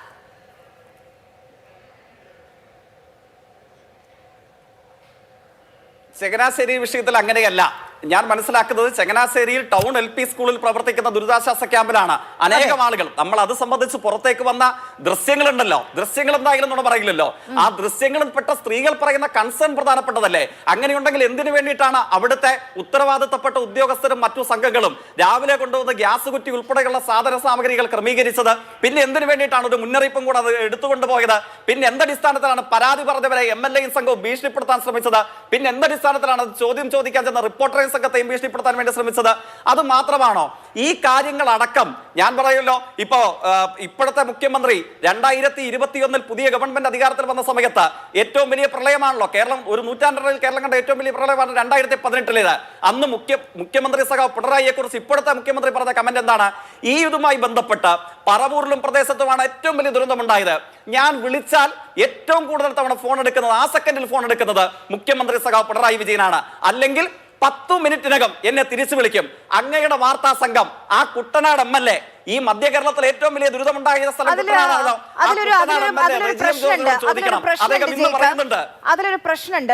നമുക്ക് വിമർശിക്കേണ്ടിടത്ത് വിമർശിക്കുക തന്നെ വേണം. പക്ഷേ കുട്ടനാട് MLA റെജി ചെറിയാൻ എന്താണ് പറഞ്ഞത്? ഇന്ന് രാവിലെ ഞാൻ മുഖ്യമന്ത്രിയെ വിളിച്ചു, റവന്യൂ മന്ത്രിയെ വിളിച്ചു, M. ലിജുവിനെയും വിളിച്ചു. കാരണം ജില്ലയുടെ ചുമതല M. ലിജുവിനാണ്. അവർ രാവിലെയാണ് വിളിച്ചത്. ആ സമയത്ത് ക്യാബിനറ്റ് മീറ്റിംഗിലായിരുന്നു. അപ്പോൾ മീറ്റിംഗ് കഴിഞ്ഞിട്ട് തിരിച്ചു വിളിക്കണേ എന്ന് പറഞ്ഞു. അല്ലാതെ വിളിച്ചാൽ കിട്ടാതിരുന്നോ മുഖ്യമന്ത്രി എന്നൊരു പരാതി റെജി ചെറിയാനുണ്ടോ? ഞാൻ വേണമെങ്കിൽ ആ പ്രതികരണം പല മാധ്യമങ്ങളും കൊടുത്തത് ഞാൻ കണ്ടു. അതായത് വിളിച്ചാൽ ഫോൺ എടുക്കാത്ത ആളാണ് VD സതീശൻ എന്ന് റെജി ചെറിയാൻ പറഞ്ഞു എന്ന്. പക്ഷേ റെജി ചെറിയാൻ തന്നെ പറഞ്ഞത് വിളിച്ചപ്പം ക്യാബിനറ്റ് മീറ്റിംഗ് ആണ്. ഇപ്പൊ ക്യാബിനറ്റ് മീറ്റിംഗിൽ ഇരിക്കുമ്പം ഒരു മുഖ്യമന്ത്രിക്ക് ഫോൺ എടുക്കാൻ പറ്റുമോ ജയിക്ക്? പിണറായി വിജയൻ മുഖ്യമന്ത്രി ആയിരുന്ന സമയത്ത് ക്യാബിനറ്റ് മീറ്റിംഗിൽ മന്ത്രിസഭാ യോഗ സമയത്ത് ഫോൺ വിളിച്ചാൽ എടുക്കോ? ഇല്ലല്ലോ. ഇനി എനിക്കതിന് മറുപടി പറയാമല്ലോ. അപ്പോൾ ഞാൻ കേട്ട പ്രതികരണത്തിൽ ഇപ്രകാരമാണ്: ക്യാബിനറ്റ് മീറ്റിംഗ് എന്തായാലും ഒരു ദിവസക്കാലം അത്രയും ഒരു പകലത്രയും നീണ്ടു നിൽക്കുന്ന ഒരു ഏർപ്പാടെന്ന തെറ്റിദ്ധാരണ ആങ്കർക്കുമുണ്ടെന്ന് ഞാൻ സത്യസന്ധമായി കരുതുന്നില്ല. അത് സുനിശ്ചിതമായ ക്ലിപ്തതയോടുകൂടിയുള്ള സമയത്തിന് ആരംഭിച്ച് അവസാനിപ്പിക്കുന്ന ഒരു ഏർപ്പാടാണ് ക്യാബിനറ്റ് മീറ്റിംഗ് എന്ന് പറയുന്നത്. ഞാൻ പറയട്ടെ, ഇത്രയും ഒരു ക്രൈസിസിന്റെ ഘട്ടത്തിലാണ് നമ്മൾ നിൽക്കുന്നത്. ആ ക്രൈസിസിന്റെ ഘട്ടത്തിൽ നിൽക്കുമ്പോൾ ഒരു MLA വിളിച്ചിട്ട് വൈകുന്നേരം വരെ പറയുന്നു മുഖ്യമന്ത്രിയെ വിളിച്ചു, റവന്യൂ മന്ത്രിയെ വിളിച്ചു, പ്രതികരണമൊന്നും ഞാൻ കേട്ടിട്ടുണ്ടായിരുന്നത്. ഞാൻ കേട്ടത് രാവിലെയാണ്, വൈകിട്ട് ഞാൻ കേട്ടില്ല. വൈകുന്നേരം ഒരു 2 മണിക്കൂർ മുമ്പ് വരെയുള്ള അദ്ദേഹത്തിന്റെ പ്രതികരണം നമ്മുടെ പബ്ലിക് ഡൊമൈനിൽ ലഭ്യമാണ്. അദ്ദേഹം പറയുന്നു ആ രാവിലെ വിളിച്ച വിളിയെ സംബന്ധിച്ച് ഒരു പ്രതികരണവും ഈ വൈകുന്നേരം വരെ ലഭിച്ചിട്ടില്ല. എന്താ അങ്ങയുടെ അഭിപ്രായം? ഒരു ക്രൈസിസ് ഘട്ടത്തിൽ, പ്രത്യേകിച്ച് ഏറ്റവും കൂടുതൽ ദുരന്തവും ഉണ്ടാകുന്ന ഘട്ടത്തിൽ ഒരു പ്രദേശത്തെ ജനപ്രതിനിധി വിളിക്കുമ്പോൾ അദ്ദേഹത്തോട് ഒരു പകലത്രയും നീണ്ടു നിൽക്കുന്ന ക്യാബിനറ്റ് യോഗമാണ്, അതുകൊണ്ട് ഇപ്പൊ വിളിക്കാൻ സൗകര്യമില്ല, അല്ലെങ്കിൽ ഇപ്പൊ മറുപടി പറയാൻ പ്രയാസമുണ്ട്, അങ്ങനെ പറയുന്നതാണോ മര്യാദ? അതാണോ കേരളത്തിലെ സർക്കാരിൽ നിന്ന് മുമ്പ് നമുക്ക് ഉണ്ടായിട്ടുണ്ടായിരുന്നത്? അതായിരുന്നില്ല. ഞാൻ പറഞ്ഞ് അവസാനിപ്പിച്ചുകൊള്ളാം. എന്താണ് അപ്പൊ ഈ കാര്യങ്ങളെ സംബന്ധിച്ച് അക്കൗണ്ടബിൾ ആകാതെ ഇരിക്കുന്നു, ട്രാൻസ്പെറന്റ് ആകാതിരിക്കുന്നു. ക്രൈസിസ് മാനേജ്മെന്റിനെ സംബന്ധിച്ച് ഉദ്യോഗസ്ഥ വൃന്ദത്തെ, ബ്യൂറോക്രസിയെ എങ്ങനെ അണിനിരത്തണമെന്ന് പറയാതിരിക്കുന്നു. ഒറ്റവാചകം കൂടെ പറഞ്ഞ് ഞാൻ അവസാനിപ്പിക്കുകയാണ്. ഇവിടെ അദ്ദേഹം പറഞ്ഞ് അവസാനിപ്പിച്ചു, ദേശാഭിമാനി ഹോട്ട് ഡോഗ് എന്നുള്ളത് ചൂടുപട്ടി എന്ന് വിവർത്തനം ചെയ്തിരിക്കുന്നു, അതുകൊണ്ട് ഇതൊന്നുമല്ല ചർച്ച ചെയ്യേണ്ടത് എന്നുള്ളത്. ഞാൻ പറയട്ടെ, വിവർത്തനത്തിൽ ദേശാഭിമാനിക്ക് തെറ്റുപറ്റിയിട്ടുണ്ടെങ്കിൽ ആ തെറ്റ് ഏറ്റു പറഞ്ഞിട്ടുണ്ട്, അത് തിരുത്തേണ്ടതാണ്. പക്ഷേ അങ്ങേക്കറിയാമോ, നമ്മുടെ നാട്ടിൽ 2015 കേരളത്തിലെ ഇന്ത്യയിലെ ഒരൊറ്റ മാധ്യമ സ്ഥാപനമേ ഉള്ളൂ അശ്ലീല ചിത്രം പ്രദർശിപ്പിച്ചു എന്നതിന്റെ പേരിൽ നിരോധനം നേരിടേണ്ട വന്നു. ഒരു ദിവസം അത്രയും സംപ്രേഷണം നിർത്തേണ്ട വന്നു. അതേതാ ആ മാധ്യമ സ്ഥാപനം? കോൺഗ്രസ് പ്രതിനിധിക്ക് അറിയാമോ? 2015 ഏപ്രിൽ മാസം 16 മുതൽ 17 വരെ കോൺഗ്രസിന്റെ ഔദ്യോഗിക ചാനൽ കണ്ണടപ്പിച്ചു. എന്താണ് കാരണം? ഹായ് ഹരിതേ എന്ന് പറയുന്ന അശ്ലീല ചിത്രം പ്രദർശിപ്പിച്ചു. ഏതിൽ? ഒരു മുഴുവൻ സമയ വാർത്താ ചാനലിൽ. ആ ചാനൽ നടത്തിയ ആള് വന്നിട്ട് എനിക്കും ആങ്കർക്കും ക്ലാസ് എടുക്കുകയാണ്. വിവർത്തനം എങ്ങനെ ചെയ്യണം, മാധ്യമ സ്ഥാപനം എങ്ങനെ നടത്തണം. ആദ്യം സ്വന്തം മാധ്യമ സ്ഥാപനത്തിൽ അശ്ലീല ചിത്രം പ്രദർശിപ്പിക്കാനുള്ള മര്യാദയെങ്കിലും സമയം കിട്ടുമ്പോ കോൺഗ്രസ് പ്രതിനിധി, അങ്ങയുടെ നേതാവ് തലപ്പത്തിരിക്കുന്ന ചാനലിനും വിവർത്തനത്തെ സംബന്ധിച്ചുള്ള ക്ലാസ് എടുക്കാൻ. ശരി, ശ്രീ KG ജ്യോതിർഘോഷ്, നോക്കൂ, നമ്മുടെ നാട് ഒരു വലിയ ദുരന്ത മുഖത്താണ്. ഇപ്പം ആശങ്ക കുറയുന്നു, ആശ്വാസമാകുന്നു. പക്ഷെ ഇപ്പോഴും നമ്മുടെ കുറെ അധികം മനുഷ്യർ അവരുടെ എല്ലാം നഷ്ടപ്പെട്ട് ക്യാമ്പുകളിൽ കഴിയുകയാണ്. പക്ഷേ ഈ സമയത്ത് കൂടുതലും രാഷ്ട്രീയം ചർച്ചയാവുകയാണ്. രാഷ്ട്രീയം ചർച്ചയാകുന്നു എന്ന് പറയുമ്പോൾ ക്യാമ്പുകളിൽ നിന്നുള്ള പരാതിയേക്കാൾ കൂടുതൽ മുഖ്യമന്ത്രി പറഞ്ഞത്, മുഖ്യമന്ത്രി ചെയ്യുന്നത്, അതിൽ വിമർശനങ്ങൾ ഉയരുകയാണ്. ഈ ഹെലികോപ്റ്ററുമായി ബന്ധപ്പെട്ട് സ്വാഭാവികമായും ചോദ്യങ്ങൾ വരുന്നുണ്ട്. ആരെ കാണാൻ പോയി? അത് സ്വകാര്യ ആവശ്യത്തിനാണോ? ഇത്രയും വിമർശനങ്ങൾ ഉയരുമ്പോൾ വേണമെങ്കിൽ ആ നിക്ഷേപകരാണ് ആരാണ് എന്ന് പറയാം. നേരത്തെ ജയ്ക്ക് ചൂണ്ടിക്കാണിച്ചതുപോലെ അങ്ങനെയാണെങ്കിൽ ഒറ്റയ്ക്കാണോ പോകേണ്ടത്? അല്ല, ചീഫ് സെക്രട്ടറി കൂടെ വേണം, വ്യവസായ വകുപ്പിൽ നിന്ന് സെക്രട്ടറിമാർ കൂടെ വേണം. അതൊന്നുമില്ലാതൊരു യാത്ര, ഇത് സ്വകാര്യ ആവശ്യത്തിനാണോ എന്നുള്ളൊരു യാത്ര. അങ്ങനെ ഈ വിഷയങ്ങളാണോ ശരിക്കും ഈ ഘട്ടത്തിൽ ചർച്ചയാകേണ്ടത്?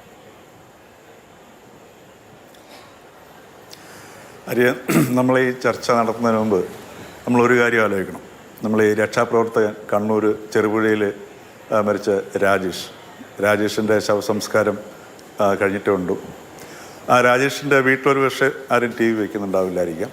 പക്ഷേ രാജേഷിൻ്റെ അയൽപക്കത്തുള്ളവർ നമ്മളുടെ ഈ ചർച്ച കാണുമ്പോൾ, അതേപോലെ തന്നെ പത്തനംതിട്ട, കോട്ടയം, ആലപ്പുഴ എന്നീ ജില്ലകളിലുള്ള ദുരിതാശ്വാസ ക്യാമ്പിലുള്ളവർ നമ്മളുടെ ഈ ചർച്ച കാണുകയാണെന്നുണ്ടെങ്കിൽ അവിടെ കൊച്ചു കുട്ടികളുണ്ടെങ്കിൽ മുതിർന്നവരെ വിട്ടേക്കുക. എന്തൊരു ജുഗുപ്സാവഹമായ ഒരു രാഷ്ട്രീയ അന്തരീക്ഷമാണ് കേരളത്തിൽ എന്നുള്ളത് നമ്മൾ ചിന്തിക്കത്തില്ല. ഒന്ന് ആലോചിച്ച് നോക്കും, അവരുടെ ഭാഗത്തുനിന്ന് ആലോചിച്ച് നോക്കുക. അപ്പോൾ ഇതുകൊണ്ടാണ് ഇപ്പം ജെൻസിയുടെ പ്രക്ഷോഭം വന്നു. എന്തുകൊണ്ടാണ് വന്നിരിക്കുന്നത്? ഇവിടുത്തെ വ്യവസ്ഥാപിതമായിട്ടുള്ള നിലവിലുള്ള രാഷ്ട്രീയ പാർട്ടികളിൽ ജനങ്ങൾക്ക് വിശ്വാസം നഷ്ടപ്പെട്ടതിൻ്റെ പേരിലാണ്. കാരണം ആ രാഷ്ട്രീയം ഇതാണ് നമ്മൾ കാണുന്ന രാഷ്ട്രീയം. ഇപ്പോൾ ഈ ക്യാമ്പുകളിലുള്ള കുട്ടികൾ നമ്മളുടെ ഈ ചർച്ച കാണുകയാണെന്നെങ്കിൽ അത് ഏതെങ്കിലും ഒരു കുട്ടിക്ക് ഒരു റീസണബിളായിട്ട് ചിന്തിക്കുന്ന ഒരു കുട്ടി, അല്ലെങ്കിൽ ആ കുട്ടി അവിടുത്തെ ദുരന്തങ്ങൾ നേരിട്ട് മനസ്സിലാക്കുന്ന ഒരു കൊച്ചു കുട്ടിയാണെങ്കിൽ അവരെ സംബന്ധിക്കുന്ന ഏതെങ്കിലും ഒരു വിഷയങ്ങളാണോ നമ്മൾ സംസാരിക്കുന്നത്? ഞാനിപ്പോൾ ഇവിടെ നമ്മൾ ആദ്യം മനസ്സിലാക്കേണ്ടത് 2018 പ്രളയവും ഈ പ്രളയവും തമ്മിൽ വ്യത്യാസമുണ്ട്. കാരണം 2018 പ്രളയം എന്ന് പറഞ്ഞു കഴിഞ്ഞാൽ 1924 ശേഷം കേരളത്തിലുണ്ടായ ഏറ്റവും വലിയ പ്രളയമാണ്. അത് കേരളത്തിലെ മുഴുവൻ ജനങ്ങളെയും ഒരേപോലെ ബാധിക്കുകയും ജീവിതം എങ്ങോട്ടാണ് നീങ്ങുന്നതെന്ന് ഓരോ വ്യക്തിയും ഒരു വല്ലാത്തൊരു അസ്വസ്ഥയിലായതുണ്ട്. അതുമായിട്ട് നമ്മൾ ഇതിനെ താരതമ്യം ചെയ്യരുത്. ഇതിപ്പോൾ നമ്മളുടെ പ്രധാനപ്പെട്ട ഈ 2-3-4 ജില്ലകളിൽ കേന്ദ്രീകരിച്ചുണ്ടായ സംഗതിയാണ്. ബാക്കിയുള്ള കേരളത്തിൻ്റെ ഭാഗത്തുള്ളവരൊക്കെ ഇതിൻ്റെ കാഴ്ചക്കാരായിട്ടും ഒക്കെ നിൽക്കുകയാണ് ചെയ്യുന്നത്. അപ്പോൾ അന്ന് ആ ദുരിത സമയത്ത് നമ്മളാരും ഇത്തരം ഒരു ചർച്ചയിലേക്ക് നമ്മൾ പോയില്ല. എല്ലാവരും ദുരിതാശ്വാസ പ്രവർത്തനത്തിലായിരുന്നു. കക്ഷിയും രാഷ്ട്രീയവും സകലതും മറന്നു. നമ്മൾ ഒരു വ്യത്യാസവും ഇല്ലായിരുന്നു. RSSകാരും CPM-കാരും കോൺഗ്രസ്സുകാരും ലീഗുകാരും എല്ലാവരും ഒന്നിച്ചെന്ന് പ്രവർത്തിക്കുകയായിരുന്നു. അത് ആ ദുരന്തം നമ്മളെ മനസ്സിലാക്കിയതുകൊണ്ടാണ്. ഇപ്പം നമ്മൾ മാറി നിന്ന് ഈ ദുരന്തം കാണുന്നത് കൊണ്ട്, കാഴ്ചക്കാരാവുന്നത് കൊണ്ടാണ് നമ്മൾ ഈ ചർച്ചയിലേക്ക് പോകുന്നത്. ഇപ്പോൾ ഇവിടെ ഒരു നറേറ്റീവാണ്. ഇപ്പം നമ്മുടെ ഈ കാലഘട്ടത്തിൽ ഏറ്റവും വലിയ വെപ്പൺ എന്ന് പറയുന്നത് നറേറ്റീവാണ്. ഒരാൾ നമ്മൾ വേണമെങ്കിൽ ഫിക്സ് ചെയ്തിട്ട് അതിങ്ങനെ പറഞ്ഞു പോകാം. പക്ഷേ അത് പഴയ കാലം പോലെ ഇപ്പോൾ അത് ഏൽക്കുന്നില്ല. അതിന് വളരെ ബ്രില്യൻ്റ് ആയിട്ടുള്ള നറേറ്റീവ്സ് ക്രിയേറ്റ് ചെയ്യണം. അത് ക്രിയേറ്റ് ചെയ്യണമെന്നുണ്ടെങ്കിൽ ജനങ്ങൾക്ക് അതിനകത്തുള്ള വിശ്വാസ്യതകൾ വരണം. ഇപ്പോൾ ഇവിടെ ഇപ്പം നമ്മുടെ നിലവിലുള്ള നറേറ്റീവ് എന്ന് പറഞ്ഞാൽ 2018-ലെയും 2019-ലെയും പ്രളയം കൈകാര്യം ചെയ്തതുപോലെയാണോ ഇപ്പോഴത്തെ പ്രളയം കൈകാര്യം ചെയ്യുന്നത്? അതിനകത്തൊരു വളരെ കൃത്യമായിട്ടുള്ള ഒരു നറേറ്റീവ് നമുക്ക് കണ്ടെത്താൻ പറ്റും. അത് രണ്ടാമത്തെ കാര്യം നമ്മൾ മനസ്സിലാക്കേണ്ടത്, നമുക്കൊരു സംശയമായി. ഇപ്പം ആര്യ എന്നെ വിളിച്ചതിന് ശേഷം ഞാൻ പത്തനംതിട്ട, അതുപോലെ ആലപ്പുഴ, കോട്ടയം എന്നീ ജില്ലകളിലൊക്കെ എൻ്റെ സുഹൃത്തുക്കളെ വിളിച്ചു. അതിൽ ഏറ്റവും കൂടുതൽ അഫക്റ്റ് ചെയ്തിരിക്കുന്നത് പത്തനംതിട്ടയിലാണ്. എന്താണ് ഇതിൻ്റെ ആക്ച്വൽ പിക്ചർ എന്നറിയാൻ വേണ്ടിയിട്ട്. പത്തനംതിട്ടയിൽ എൻ്റെ പഴയ കൊളീഗായിരുന്ന ജോസഫ് മാത്യു ആണ് മാതൃഭൂമിയുടെ അവിടുത്തെ ഡിസ്ട്രിക്ട് കറസ്പോണ്ടൻറ്റ്. ജോസഫ് എന്ന് പറഞ്ഞാൽ ഈ ഫാക്ച്വൽ റിപ്പോർട്ടിങ്ങിൻ്റെ കാര്യത്തിൽ അണുകിട ഒരു വിട്ടുവീഴ്ചയ്ക്ക് തയ്യാറുള്ള കക്ഷിയല്ല. ഞാൻ ജോസഫിനോട് ചോദിച്ചു എന്താണ് അവസ്ഥയെന്ന് ചോദിച്ചു. അപ്പോൾ ജോസഫ് പറഞ്ഞ ഒരു റിപ്പോർട്ടെന്ന് പറയുന്നത്, ഓവറോൾ നമ്മളിതെല്ലാം തകരാറിലാണ് എന്ന് പറഞ്ഞാൽ അത് ശരിയല്ല. മറിച്ച് ഉദാഹരണത്തിന് ചില പ്രദേശങ്ങളിൽ, ചില ദ്വീപുകൾ പോലുള്ള പ്രദേശങ്ങളിൽ, അത് ആറന്മുളയിലൊക്കെ ഉള്ള സ്ഥലങ്ങളിൽ, അതായത് നീർവിളാകം പോലുള്ള സ്ഥലങ്ങളിൽ, അവിടെയൊക്കെ ഈ പറഞ്ഞതുപോലെ ഈ വള്ളത്തിലേക്ക് എത്തിക്കാൻ, കൊതുമ്പ് വെള്ളത്തിൽ എത്തിക്കാൻ നല്ല ബുദ്ധിമുട്ടാണ്. അവിടെയൊക്കെ ചില പ്രശ്നങ്ങളുണ്ട്. അല്ലാതെ ഇപ്പോൾ റാന്നി ആണെങ്കിലും മറ്റ് സ്ഥലങ്ങളിലൊക്കെ ആണെന്നുണ്ടെങ്കിലും, ഇപ്പോൾ റാന്നി എന്നൊക്കെയുള്ള റിപ്പോർട്ടുകൾ അവരൊക്കെ വളരെ സാറ്റിസ്ഫൈഡ് ആണ്. അവിടുത്തെ ഉദ്യോഗസ്ഥരൊക്കെ എല്ലാ സമയങ്ങളും അവരെ പോയി മീറ്റ് ചെയ്യുന്നുണ്ട്, എന്താവശ്യം പറഞ്ഞാലും ചെയ്യുന്നുണ്ട്. അതുപോലെ തന്നെ ഒറ്റപ്പെട്ട സ്ഥലങ്ങളിൽ ഒരുപാട് ചെറിയ ചെറിയ പ്രശ്നങ്ങളുണ്ട്. അതിൻ്റെ കാരണം ജോസഫ് പറഞ്ഞത്, പല ഉദ്യോഗസ്ഥരും പുതിയ ആൾക്കാരാണ്. അതേപോലെ തന്നെ ജില്ലാ പഞ്ചായത്തുകൾ, ഈ തദ്ദേശ സ്ഥാപനങ്ങളൊക്കെ ഈ അധികാരത്തിലേറി ഈ ഭരണവുമായിട്ട് പരിചയപ്പെട്ട് വരുന്നേ ഉള്ളൂ. അതിൻ്റെതായ ചില സാങ്കേതിക പ്രശ്നങ്ങളുണ്ട്. ഓവറോൾ നോക്കുകയാണെങ്കിൽ തകരാറിലായി എന്ന് പറയുന്നത് പൊളിറ്റിക്കലായിട്ടുള്ള നെഗറ്റീവാണ്. അത് കഴിഞ്ഞിട്ട് ഞാൻ ആലപ്പുഴയിൽ കോൺടാക്ട് ചെയ്തു. ആലപ്പുഴയിൽ കോൺടാക്ട് ചെയ്തപ്പോഴാണ് നമ്മൾ മനസ്സിലാക്കുന്നത്, ശരിക്കും പറഞ്ഞാൽ അവിടെയാണ് നമ്മൾ ഈ റിയൽ ഇഷ്യൂസ് നമ്മൾ മറക്കപ്പെടുകയാണ്. ഈ ജുഗുപ്സാവഹമായ ഡെസ്പിക്കബിളായിട്ടുള്ള ഈ പൊളിറ്റിക്കൽ ഈ നറേറ്റീവ്സിനിടയ്ക്ക് റിയൽ ഇഷ്യൂസ് മൂടിപ്പോവുക ചെയ്യുന്നത്. ഇപ്പോൾ കുട്ടനാട് തകർന്ന് തരിപ്പണമായി കിടക്കുന്നൊരു സ്ഥലമാണ്. നമ്മൾ മനസ്സിലാക്കണം, മനുഷ്യൻ്റെ കൈകൾ കൊണ്ട് അവിടെ തിട്ട കെട്ടി കേരളത്തിൻ്റെ നെല്ലറയാക്കിയൊരു സ്ഥലമാണ്. അവിടെ ഇന്നിപ്പം മനുഷ്യന് താമസിക്കാൻ പറ്റാത്തൊരവസ്ഥയിലേക്ക് മാറി. അപ്പോൾ അവിടെ നമ്മൾ അന്വേഷിച്ചപ്പോഴത്തേക്കാണ് യഥാർത്ഥ വിഷയം നമ്മൾ മനസ്സിലാക്കുന്നത്. യഥാർത്ഥത്തിൽ മെയ് ജൂൺ മാസത്തിലാണ് അവിടെ പൊഴി മുറിക്കേണ്ടത്.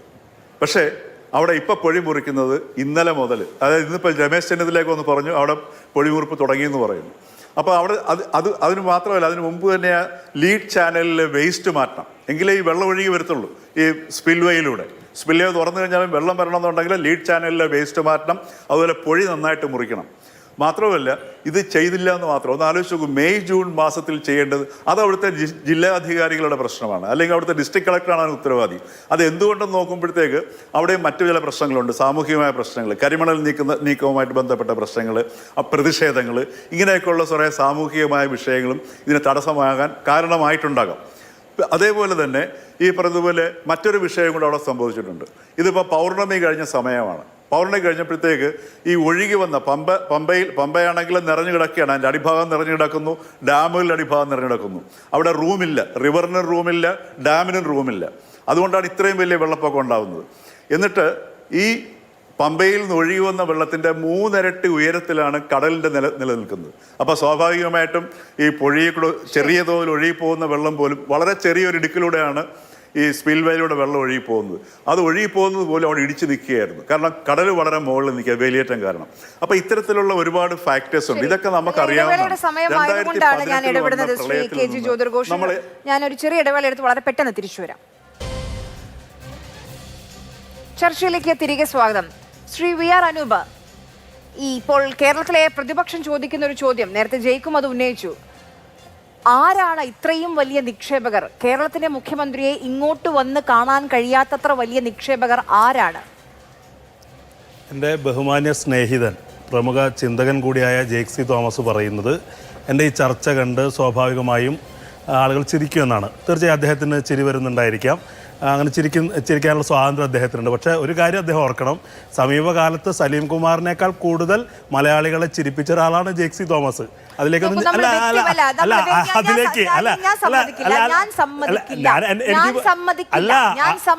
ഞാൻ എന്നോട് പറഞ്ഞതിന് മറുപടി എനിക്ക് പറയണ്ടേ? എന്നോട് പറഞ്ഞതിന് മറുപടി ഞാൻ പറയണ്ടേ? എന്റെ ചർച്ച കണ്ടു ചിരിക്കുന്നു എന്ന് പറഞ്ഞാൽ ഞാൻ അതേ അർത്ഥത്തിൽ പറഞ്ഞോളൂ. അദ്ദേഹത്തിനെതിരെ അധിക്ഷേപകരമായും പറഞ്ഞില്ല. അദ്ദേഹം ബഹുമാന്യനാണെന്ന് പറഞ്ഞു, പ്രമുഖ ചിന്തകനാണെന്ന് പറഞ്ഞു. അല്ലാതെ അദ്ദേഹത്തിനെതിരെ അധിക്ഷേപകരമായി ഒരു വാക്കോ അക്ഷരമോ ഞാൻ പറഞ്ഞില്ലല്ലോ. ജ്യോതിർഘോഷ് ചൂണ്ടിക്കാണിച്ചൊരു കാര്യമുണ്ട്. നമുക്ക് ഒരു ജീവൻ നഷ്ടപ്പെട്ടു. അദ്ദേഹത്തിന്റെ സംസ്കാര ചടങ്ങുകൾ കഴിഞ്ഞ മണിക്കൂറുകളായിട്ടില്ല. ഇന്ന് അദ്ദേഹത്തിന്റെ മകൻ പൊട്ടിക്കരയുന്ന ദൃശ്യങ്ങൾ കേരളം മുഴുവൻ കണ്ടതാണ്. അപ്പം അങ്ങനെയുള്ള ആളുകൾ, ഈ ക്യാമ്പുകളിൽ കഴിയുന്ന ആളുകൾ പോലും ഒരുപക്ഷെ നമ്മളെ കാണുന്നും കേൾക്കുന്നും ഉണ്ടാകും. അവരുടെ മുന്നിലേക്ക് നമുക്ക് അതല്ല കൊടുക്കേണ്ടത്. തീർച്ചയായും ആ പൊട്ടിക്കരയുന്ന സമയത്ത് ചിരി വരുന്നുണ്ടെങ്കിൽ ആരുടെ കുഴപ്പമാണെന്ന് പരിശോധിച്ചാൽ മതി. അത് ഞാൻ അതിലേക്ക് വരുന്നില്ല, ഞാനത് നിർത്തി. അപ്പോൾ ഞാൻ പറഞ്ഞത്, ഇവിടെ ആര് ചോദിച്ച വളരെ പ്രസക്തമായ ചോദ്യം എന്താ? ഈ പറയുന്ന നിക്ഷേപകൻ ആര് എന്നുള്ള ഒരു ദുരൂഹമായ ചോദ്യമാണല്ലോ ജയ്ക്ക് ഉൾപ്പെടെയുള്ള പ്രതിപക്ഷം ഇവിടെ മുന്നോട്ട് വെച്ചിരിക്കുന്നത്. ഇവിടെ അതിനെക്കുറിച്ച് നിങ്ങളത് വെളിച്ചത്ത് കൊണ്ടുവന്നേ. ഈ പറയുന്ന അതിനകത്തൊരു ഷെയ്ഡി ക്യാരക്ടർ ആണെങ്കിൽ നിങ്ങളത് പ്രതിപക്ഷത്തിന്റെ ഒരു നിക്ഷേപത്തിന്റെ ഇൻവെസ്റ്റിഗേറ്റീവ് ജേർണലിസം ചെയ്ത് പ്രതിപക്ഷം കൊണ്ടുവരണം. അല്ല, മുഖ്യമന്ത്രി പറഞ്ഞല്ലോ, മുഖ്യമന്ത്രി അർത്ഥശങ്കയ്ക്കിടയില്ലാത്ത വിധം വളരെ കൃത്യമായി അദ്ദേഹം ആവർത്തിച്ചു പറഞ്ഞു. ചില ആളുകളെ ഈ നിക്ഷേപത്തിന് ചില ഘട്ടങ്ങളിൽ ഞങ്ങൾക്ക് പരസ്യമായ മീറ്റിങ്ങുകൾ ഉണ്ടാകും, രഹസ്യമായ മീറ്റിങ്ങുകൾ ഉണ്ടാകും. അത് ദുരൂഹമാണെങ്കിൽ, അതിനകത്ത് സംശയിക്കേണ്ട കാര്യങ്ങളുണ്ടെങ്കിൽ, വ്യത്യസ്ത താല്പര്യമുണ്ടെങ്കിൽ ആ പ്രതിപക്ഷത്തിന് ചുമതല. അങ്ങനെ ഉണ്ടായ ഘട്ടങ്ങൾ ഉണ്ടായിട്ടുണ്ടല്ലോ. ആ ജയിക്കിന്റെ നേതാവായിരുന്ന പിണറായി വിജയൻ ഇവിടുത്തെ ശതകോടീശ്വരന്മാരുമായി ഉണ്ടാക്കിയ നീക്കുപോക്കുകളെ കുറിച്ച് ബെർലിൻ കുഞ്ഞനന്ദൻ നായരുടെ ആത്മകഥയിൽ പറയുന്നുണ്ടെന്നേ. അതൊക്കെ പോകട്ടെ, ഇവിടുത്തെ വിദേശ സംഘം ഇവിടെ ചർച്ച ചെയ്യാൻ ഗൾഫിൽ നിന്ന് വന്ന സന്ദർഭങ്ങളിൽ പോലും സ്വന്തം മകളുടെ ബിസിനസിനെ കുറിച്ച് പങ്കാളിത്തത്തെ കുറിച്ചൊക്കെ കാര്യങ്ങൾ ഉന്നയിച്ചു എന്ന് അദ്ദേഹം പിതാവായി നടത്തത്തിൽ ഉന്നയിച്ച കാര്യങ്ങളുണ്ട്. ഇവിടെ തുടർച്ചയായി അമ്മായി അച്ഛൻ എന്ന് പറയുമ്പോൾ അമ്മായി അച്ഛൻ എന്ന് പറയുന്ന ഒരു അശ്ലീലമാണെന്നുള്ള വിചാരമൊന്നും ഞങ്ങൾക്കില്ല. പക്ഷെ പല അമ്മായി അച്ഛന്മാരെ കുറിച്ച് ഞങ്ങൾക്ക് പറയേണ്ടി വരും. ഈ ചർച്ച അങ്ങ് പറഞ്ഞതുപോലെ ആ നിലവാരത്തിലേക്ക് ഒരു കാര്യം ഇവിടെ അദ്ദേഹം പറഞ്ഞതിന് അതിനുള്ള മറുപടി മാത്രമാണ് പറയുന്നത്. എനിക്ക് ചർച്ചയെ ആ ഘട്ടത്തിലേക്ക് കൊണ്ടുപോകണമെന്ന് ഒരു ആഗ്രഹമില്ല. ഞാൻ പറയുന്നത് എന്താ, കേരളത്തിൽ ഡിസാസ്റ്റർ മാനേജ്മെന്റുമായി ബന്ധപ്പെട്ട് കേരളത്തിലെ ഗവൺമെന്റിന്റെ പാളിച്ചകൾ എന്ന് അക്കമിട്ട് നിർത്തട്ടെ, ഞങ്ങളത് പറയാം. പിന്നെ അദ്ദേഹം പറയുന്നത് എന്താ, പല ക്യാമ്പുകളിലും അസംതൃപ്തി ഉണ്ടായിട്ടുണ്ട്. പല ക്യാമ്പുകളിലും അസംതൃപ്തി ഉണ്ട് എന്ന് വരുത്തി തീർക്കാനുള്ള ശ്രമങ്ങളുണ്ട്. ബിജിലി മോഹൻമാർ ഇവിടെ എന്താ പറഞ്ഞത്? ഒരു സാധു സ്ത്രീ വന്ന് മാധ്യമങ്ങളോട് പറഞ്ഞത് എന്താണെന്ന് പറഞ്ഞത്, ഒരു കുഴപ്പമില്ല, അവിടുത്തെ ഏരിയ കമ്മിറ്റി അംഗം ആ മോൻ വന്ന് പറഞ്ഞു. അങ്ങനെ പല മോന്മാരും അങ്ങനെ പറയാൻ ശ്രമിക്കുന്നുണ്ടെന്നേ. അതാണ് ഇവിടെ അടിസ്ഥാനപരമായ പ്രശ്നം. ഇത്ര വലിയ ദുരന്തമുഖത്ത് നിൽക്കുമ്പോഴും അവിടെ അസംതൃപ്തി ഉണ്ടാക്കാൻ, ഈ ക്യാമ്പുകളെ കലാപഭൂമിയാക്കാനുള്ള കൃത്യമായ അജണ്ടകൾ അവിടെ പ്രവർത്തിക്കുന്നുണ്ട്. അതാണ് ഇവിടെ തുറന്നു കാട്ടപ്പെടേണ്ടത്. ഞങ്ങൾ പറയുന്നത് എന്താ, ഗവൺമെന്റിന് പരാജയമുണ്ട്. ഈ ഏരിയയിൽ ഗവൺമെന്റ് പരാജയപ്പെട്ടു, ചൂണ്ടിക്കാണിക്കൂ, ഞങ്ങൾ ചർച്ച ചെയ്യാം. നിങ്ങളുടെ ഡിസാസ്റ്റർ മാനേജ്മെന്റ് ഫെയിലിയർ ആണ്, ചൂണ്ടിക്കാണിക്കൂ. ഈ കാര്യങ്ങളിൽ ഏകോപനമില്ല, എത്തിയിട്ടില്ല. അതിനു പകരം ചർച്ചകൾ ഇങ്ങനെ പോകുന്നു, ചില ആളുകളെ കൊണ്ട് ഇങ്ങനെ വ്യാപകമായി പറയിപ്പിക്കുന്നു. ചർച്ചയുടെ ഗതി മാറ്റുന്നതും ദിശ മാറ്റുന്നതും ആരാ? ഞാൻ നേരത്തെ പറഞ്ഞത് ആവർത്തിക്കുകയാണ്, കുറെ കൂടി നന്നായി ഗൃഹപാഠം ചെയ്യുന്ന, ഞാൻ ഡോഗ് ഹോട്ട് എന്ന് പറഞ്ഞ ദേശാഭിമാനിയെ കളിയാക്കാനല്ല, ഇവിടെ പറഞ്ഞത് എന്താ? അതേ ഭാഷയിൽ ഈ പറയുന്ന ഒരു ഓൺലൈൻ പ്ലാറ്റ്ഫോം കാപ്പിക്കടയാണെന്ന് തെറ്റിദ്ധരിക്കാത്ത നിലവാരമുള്ള വിമർശനം കേരളത്തിലെ ഭരണപക്ഷവും മാത്രമല്ല ജനങ്ങളും അറിയിക്കുന്നുണ്ട്. പ്രതിപക്ഷം ആ ജോലി നിർവഹിക്കണം. നിങ്ങൾ ആ കാര്യം ചൂണ്ടിക്കാണിക്കണം. താങ്കൾ നിലവാരമുള്ള വിമർശനം എന്ന് പറഞ്ഞു. ഇന്ന് MLA, കേരള നിയമസഭയുടെ MLA ആയിരിക്കുന്ന ശ്രീ VT ബൽറാം 7 വർഷം മുൻപ് ഈ സർക്കാർ ഹെലികോപ്റ്റർ വാങ്ങുന്ന അതിനെക്കുറിച്ച് ആലോചിച്ച സമയത്തിട്ടൊരു ഫേസ്ബുക്ക് പോസ്റ്റാണ്. ഇദ്ദേഹം വിജയനാണോ അതോ ജയനാണോ? ഒരു ഹെലികോപ്റ്റർ കിട്ടിയിരുന്നുവെങ്കിൽ നീളണ്ടേ 7-8 പേരെ വെടിവെച്ച് കൊല്ലാമായിരുന്നു. കാമ്പുള്ള വിമർശനമാണോ? അല്ലെ, ആ ഹെലികോപ്റ്റർ വാങ്ങിക്കഴിഞ്ഞു. സംസ്ഥാനം ആ കരാറിൽ ഏർപ്പെട്ടിരിക്കുകയാണ്. ഇപ്പോഴും ആ കരാർ കാലാവധിയിലാണ്. ആ കരാർ കഴിഞ്ഞു കഴിഞ്ഞാൽ ഇപ്പോഴും നമ്മൾ പണം എണ്ണി കൊടുക്കുകയാണെന്നേ. പണം എണ്ണി കൊടുക്കാത്തൊരു സംഭവം പുറപ്പുറത്ത് തൂക്കണോ? ഇവിടെ സംസ്ഥാനത്തിന്റെ ഖജനാവ് നഷ്ടം വരുത്തിക്കൊണ്ടിരിക്കുക. അപ്പൊ അത് ഉപയോഗിച്ചു. പുറപ്പുറത്ത് തൂക്കണ്ട. റാന്നിയിൽ പോകാം, കോന്നിയിൽ പോകാം, അടൂര് പോകാം, കുട്ടനാട് പോകാം. അല്ല, പോകേണ്ട സ്ഥലത്ത് പോകുന്നേ. ഇവിടെ കൃത്യമായി ഇതിനകത്ത് കരാർ കാലാവധി കഴിഞ്ഞ് ഇത് നീട്ടുന്ന പശ്ചാത്തലത്തിൽ ഇത്തരമൊരു കേരളത്തിലെ കോൺഗ്രസ് സർക്കാർ നീട്ടുന്ന സമയത്ത് അന്നൊരു ചർച്ച നടത്തുകയാണെങ്കിൽ ആരും എന്നെ വിളിക്കുകയാണെങ്കിൽ ഞാൻ സംസാരിക്കാന്നേ. കഴിഞ്ഞ ദിവസം ഇതേപോലെ കോൺഗ്രസിന് ഒരു വക്താവ് ശ്രീ വസന്ത് ശ്രീയൊക്കെ എൻ്റെ അടുത്ത് വന്ന് പറഞ്ഞു, PM ശ്രീയിൽ ഞങ്ങൾ മുന്നോട്ട് പോകാൻ തീരുമാനിച്ചാൽ ഞാൻ വന്നിരിക്കാം. ഇതിപ്പം ഹെലികോപ്റ്ററുടെ കാര്യത്തിൽ ഇനി നീട്ടാൻ തീരുമാനിച്ചാൽ ശ്രീ അനൂപ് വന്നിരിക്കാം എന്ന്. ഇതിപ്പം ഈ നിങ്ങൾ പ്രതിപക്ഷത്തിരുന്നപ്പോൾ വിമർശിച്ച എല്ലാ കാര്യങ്ങളും നിങ്ങൾ തുടരുകയാണ്. പിന്നീട് വന്നാൽ അടുത്ത ചർച്ചയിൽ വന്ന് പറയാം. തുടരുന്നു എന്ന് എങ്ങനെയാണ് ഇപ്പൊ പറയാൻ കഴിയുക? അതിനകത്ത് ഞങ്ങൾ പറഞ്ഞ ഞങ്ങൾക്ക് അക്കൗണ്ടബിലിറ്റി ഉണ്ടെന്നാ. അങ്ങനെ സംഭവിക്കുന്ന പക്ഷെ അതിനെ അഭിമുഖീകരിക്കാൻ, അഡ്രസ് ചെയ്യാൻ, അന്ന് ഉയർന്ന വാദമുഖങ്ങളെ, വിമർശനങ്ങളെ പ്രതികരിക്കാൻ ഞങ്ങൾ തയ്യാറാണ് എന്ന് പറയുന്നത് അതിന് പോസിറ്റീവായിട്ടില്ല കാണേണ്ടത്. ശരി, അപ്പോഴും ഹെലികോപ്റ്റർ നിക്ഷേപവും ക്ലിയർ ആയില്ല. അല്ല, ക്ലിയർ എന്ന് പറയുന്നത് മുഖ്യമന്ത്രി വിശദീകരിച്ചു. മുഖ്യമന്ത്രി കൃത്യമായി പറഞ്ഞു, ഒരു നിക്ഷേപക സംഘത്തെ ഞാൻ കണ്ടു എന്ന് പറഞ്ഞു. ആ നിക്ഷേപക സംഘം എന്ന് പറയുന്നത് ദുരൂഹമാണെന്ന് പറയുന്നത് കേരളത്തിലെ പ്രതിപക്ഷ. അവര് എന്താണ് ആ ദുരൂഹത എന്ന് വിശദീകരിക്കേണ്ടത് അവരാണെന്നേ. മുഖ്യമന്ത്രി പറഞ്ഞത് എന്താ? അദ്ദേഹത്തിന്റെ സ്റ്റാൻഡ് വളരെ ക്ലിയർ ആണ്. അദ്ദേഹം പറഞ്ഞത് എന്താ? ഇപ്പോഴത് വിശദീകരിക്കാൻ കഴിയുന്ന ഘട്ടത്തിലല്ല, ആ ഘട്ടത്തിൽ വിശദീകരിക്കും. എല്ലാ ഗവൺമെന്റ് പ്രോസസ്സും അതല്ല. അത് ഒരു കാര്യം കൂടി ബഹുമാന്യനായ ജയ്ക്ക് പറഞ്ഞു, ഇതൊക്കെ ബ്യൂറോക്രാറ്റ്സ് ചർച്ച നടത്തുന്നതാണെന്ന്. എല്ലായിടത്തും അങ്ങനെയാണോ? ഒരു ഘട്ടത്തിൽ രാഷ്ട്രീയ നേതൃത്വത്തിലേക്ക് ഇടപെടുന്നില്ലേ? പിണറായി വിജയൻ സംരംഭകരായിട്ട് ചർച്ച നടത്തിയിട്ടില്ലേ? അപ്പോൾ ബ്യൂറോക്രാറ്റ്സ് ഇടപെടുന്ന ഘട്ടത്തിൽ ബ്യൂറോക്രാറ്റ്സ് ഇടപെടും. അതൊന്നും ദുരൂഹമാക്കി ഒളിപ്പിച്ച് വെക്കില്ല. കരാർ എഴുതുമ്പോൾ അത് രഹസ്യമായി കരാർ വെക്കില്ല. ഇവിടെ കൃത്യമായി ജനങ്ങളോട് പറയും. പറയേണ്ട ഘട്ടത്തിൽ പറയുന്ന മുഖ്യമന്ത്രി പറഞ്ഞിട്ടുള്ളൂ. ഇപ്പോൾ അത് പറയേണ്ട ഘട്ടമായിട്ടില്ല എന്ന് മുഖ്യമന്ത്രി പറയുമ്പോൾ അത് എന്തിനു വിശ്വാസത്തിലെടുക്കാതിരിക്കുകയാണ് ചോദിക്കുന്നത്. ശ്രീ ജെ.സി. തോമസ്, എന്തുകൊണ്ടാണ് നിങ്ങൾക്ക് കേരളത്തിന്റെ മുഖ്യമന്ത്രിയെ വിശ്വാസമില്ലാത്തത്?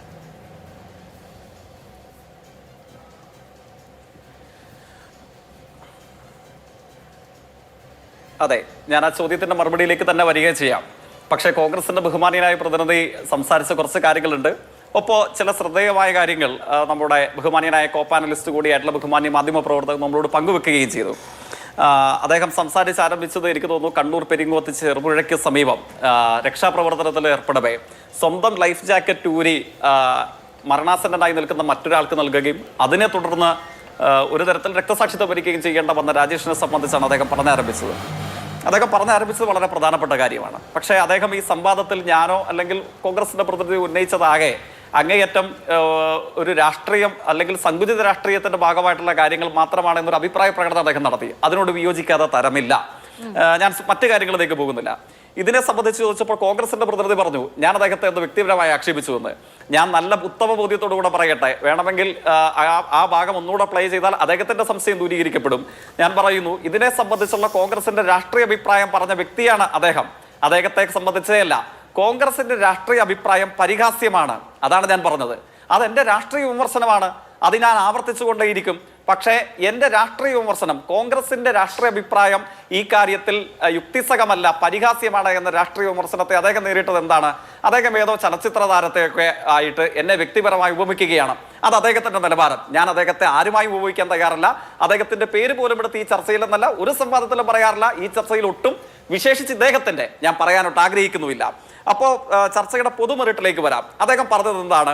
വീണ്ടും അദ്ദേഹം നിക്ഷേപകനെ സംബന്ധിച്ചൊക്കെ പറയുകയാണ്. ഞാൻ അമ്മായി അച്ഛനെ കാണാൻ പോയി എന്ന പ്രയോഗം എന്തോ ഒരു അശ്ലീല പ്രയോഗമാണ് എന്ന നിലയിലാണ് അദ്ദേഹം പ്രതികരിച്ചത്. ഞാൻ പറയുന്നു, മുഖ്യമന്ത്രിയുടെ പേര് ഞാൻ പറഞ്ഞു.